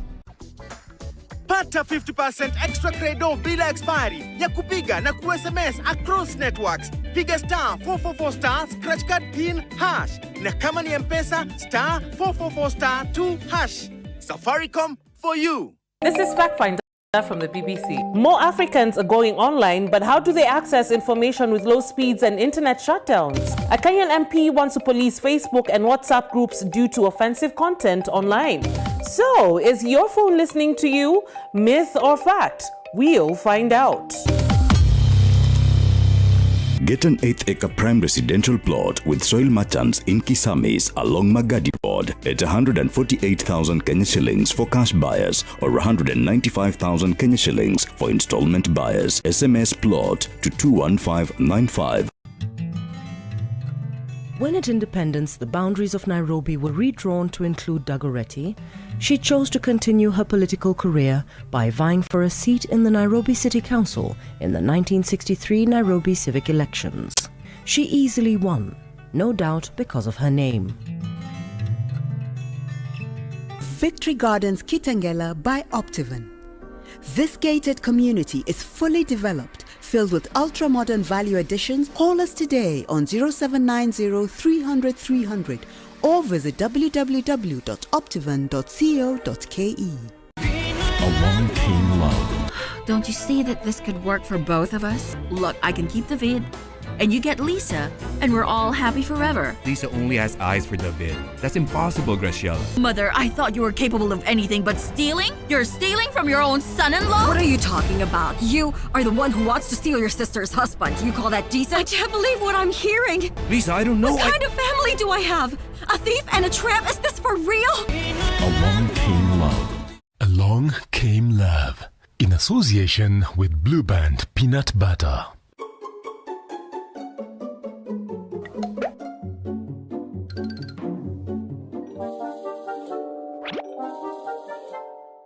Change can be disruptive, but Business Daily has got you covered from Monday to Friday. Get evolving trends, ingenious business ideas, and the latest tech content in the new market dynamic, and exciting lifestyle content in the new normal environment. Business Daily, more possibilities. At this time, I want to paraphrase another text from the Old Testament, and this is Jeremiah chapter 33, verse 6. And it says that, nevertheless, I will bring health and healing to it. He was referring to the city of Jerusalem, how it was polluted, how the evils and just crowded the skies and even the streets of Jerusalem, and says, I will heal my people and will let them enjoy abundant peace and security. So God is promising restoration of his people. And I want to give you this hope of restoration, that amidst this coronavirus, God is going to heal his people. Are you infected? Are you affected in one way or another as a family, as I am talking to you today? God has promised that he will heal the land, this city. The cities of the world today are crying of COVID-19, but God is saying he will heal them, and he will heal the people and let them enjoy abundance, peace, and security.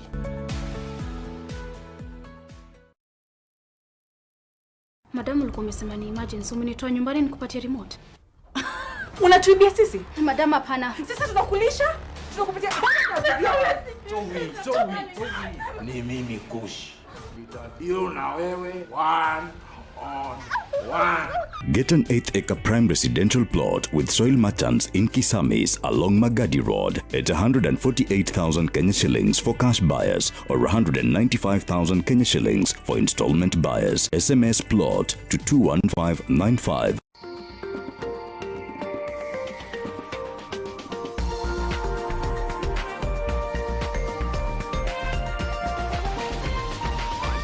NTV, turning on your world. The following program has been rated PG. It may contain scenes unsuitable for children under the age of 10.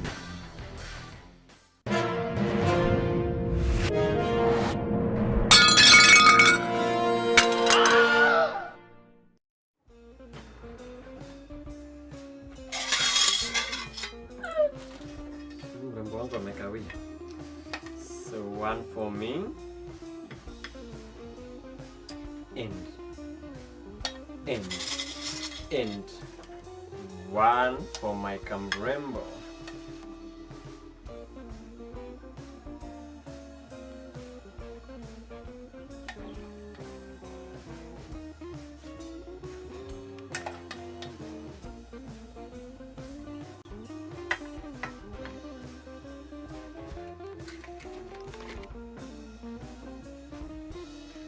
Tuko wax mzeya.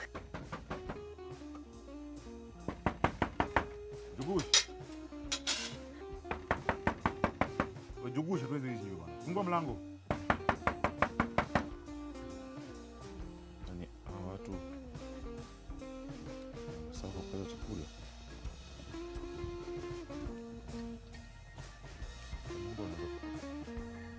Choma nyumba.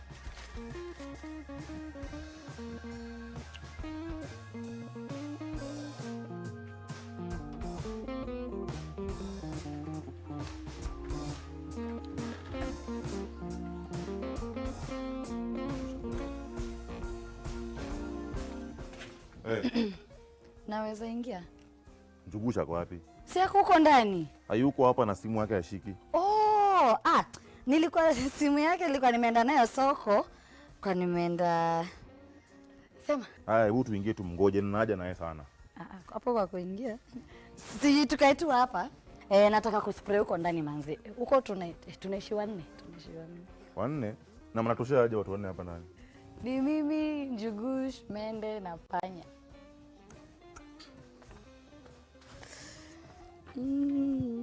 Nakata hapa nakuja.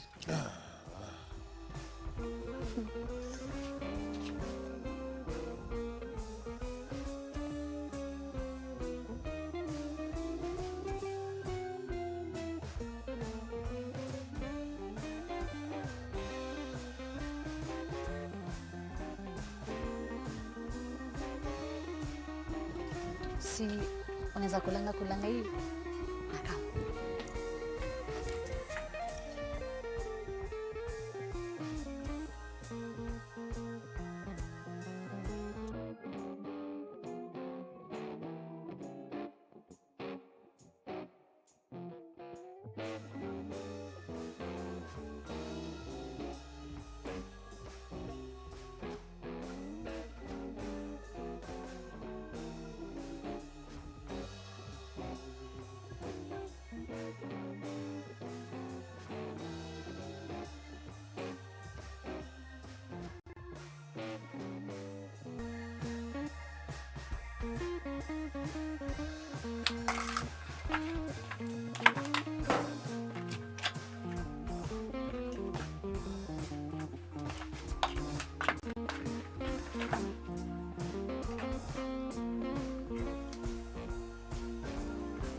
Leo mpaka niucha nipe pesa zangu leo. Na kwa nini pesa ngapi? 1500. Na alikuwa amenituma kuwithdraw pesa huko kwa soko na nikakuja nazo. Acha nikupe hiyo and then akikamjoni tutaongea. Hatuwezi kosana huyu. Kanika mtu kangu haka.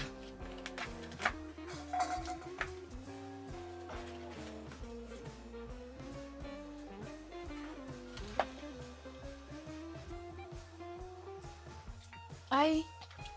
Na hizo panya zimekula chakula haraka aje? Wewe madam nipe hizo pesa. Na uambie Jugushi hii si urafiki ni ujinga hii. Usimpatie pesa kwanza nipelekeni hospitali. Wewe umetokea wapi? Jugushi, yani ulikuwa hapa ndani? Kali pole. Na nini mbaya? Hiyo chakula I think haikuwa mzuri tumbo. Ngoja. Ni wewe umekula chakula kwa nimekapa hivi chini kitanda? Nilikuwa nimekea panya sumu ndani. Mbona hukuniambia? Kwa lazima niombe panya ruhusa kabla niziweke dawa. Kabla ukufe Jugushi, nipe pesa zangu mimi tafadhali. Haizi kufa saa hii yani. Kwanza namba 1 lazima ataendesha. Pesa zako zilikuwa ngapi? 1500. Malizane. 1500 ndio hiyo. Sasa nipelekeni hospitali.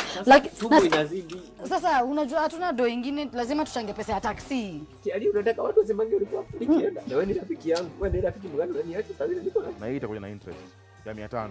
Haina shida. Tutalipa. Haki haina shida kabisa. Kwa utalipa ama mtalipa. Kiali. Yaani deni yako nimelipa. Sasa toa tu kile utatoa hapo nipeleke hospitali. Sasa ulikuwa unakula chakula ya nini unakuanga na kierere? Niseme ningejua uko chini ya kitanda.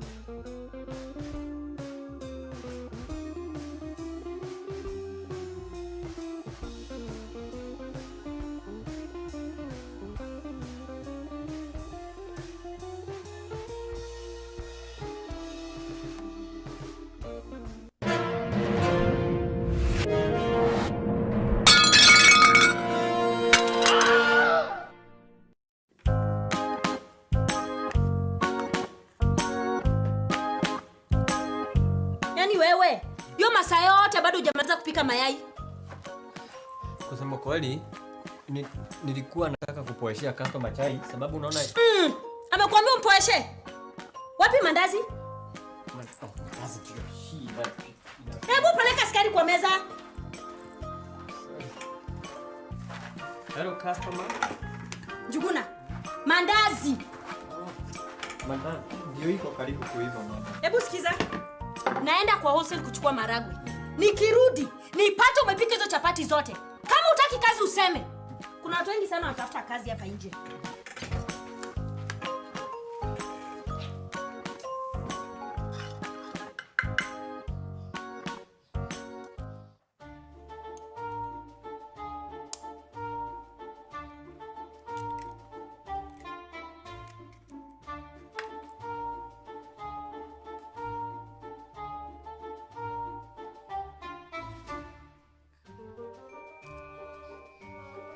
We bwana, kwani hiyo mayai ndio inatagwa?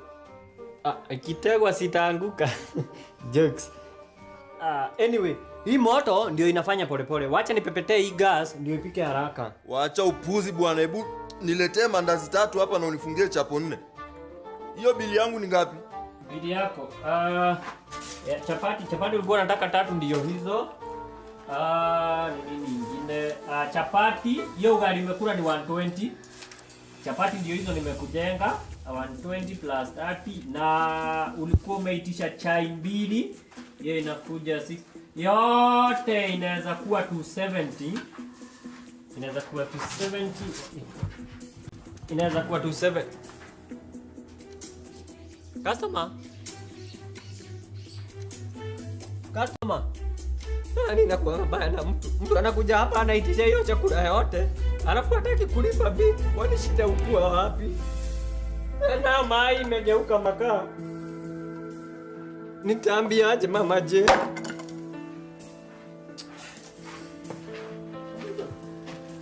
Hiyo pesa yote natoa wapi? Kazi ni simu tu. Sorry, nilikuwa naangalia kitu. Chai umepika? Na chapati kwa wapi? Njuguna, are you serious? Kusema kukula kitu. Hebu ukaekelee chai na uhakishe hiyo kuni saa hii uwekelee githeri.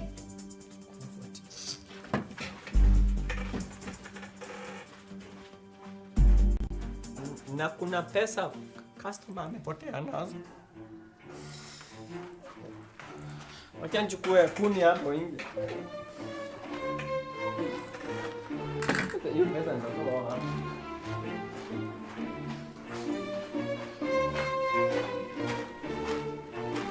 Basta mko sawa.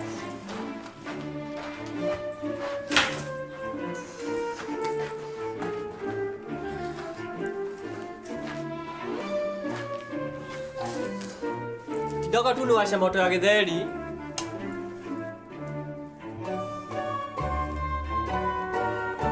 Na hiyo moto iko lit. Mumeget hiyo. Na hiyo moto iko lit. Utadhani ni 2020. Get it? Kuna mtu ameiget. Wacha niende maji. Sasa mniangalilie hapo niende maji, nachota maji nikuja niekelee maharagwe. Kamoto kashawaka.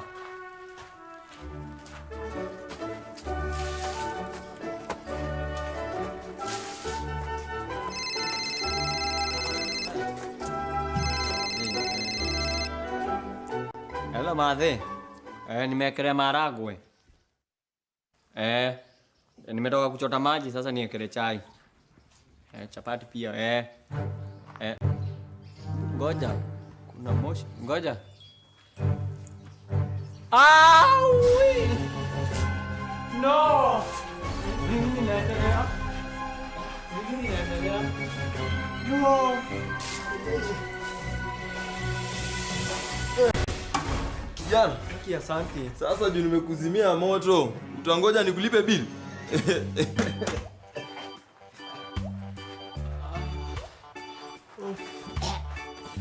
Asante kijana kwa kutolipa bill.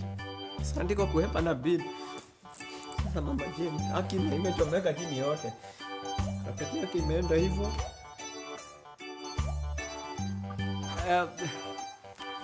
Hello mama Jane. Hello. Niko na good news na bad news. Good news ni tara ulifanya vizuri ukaanzisha hospitality industry. Bad news ni kama itabidi uanze tena, especially huku jikoni. Hello. Juguna. Tuko tunaongea na wewe ukiwa huko. Kama mtu kidogo kameshika kapeti. Juguna.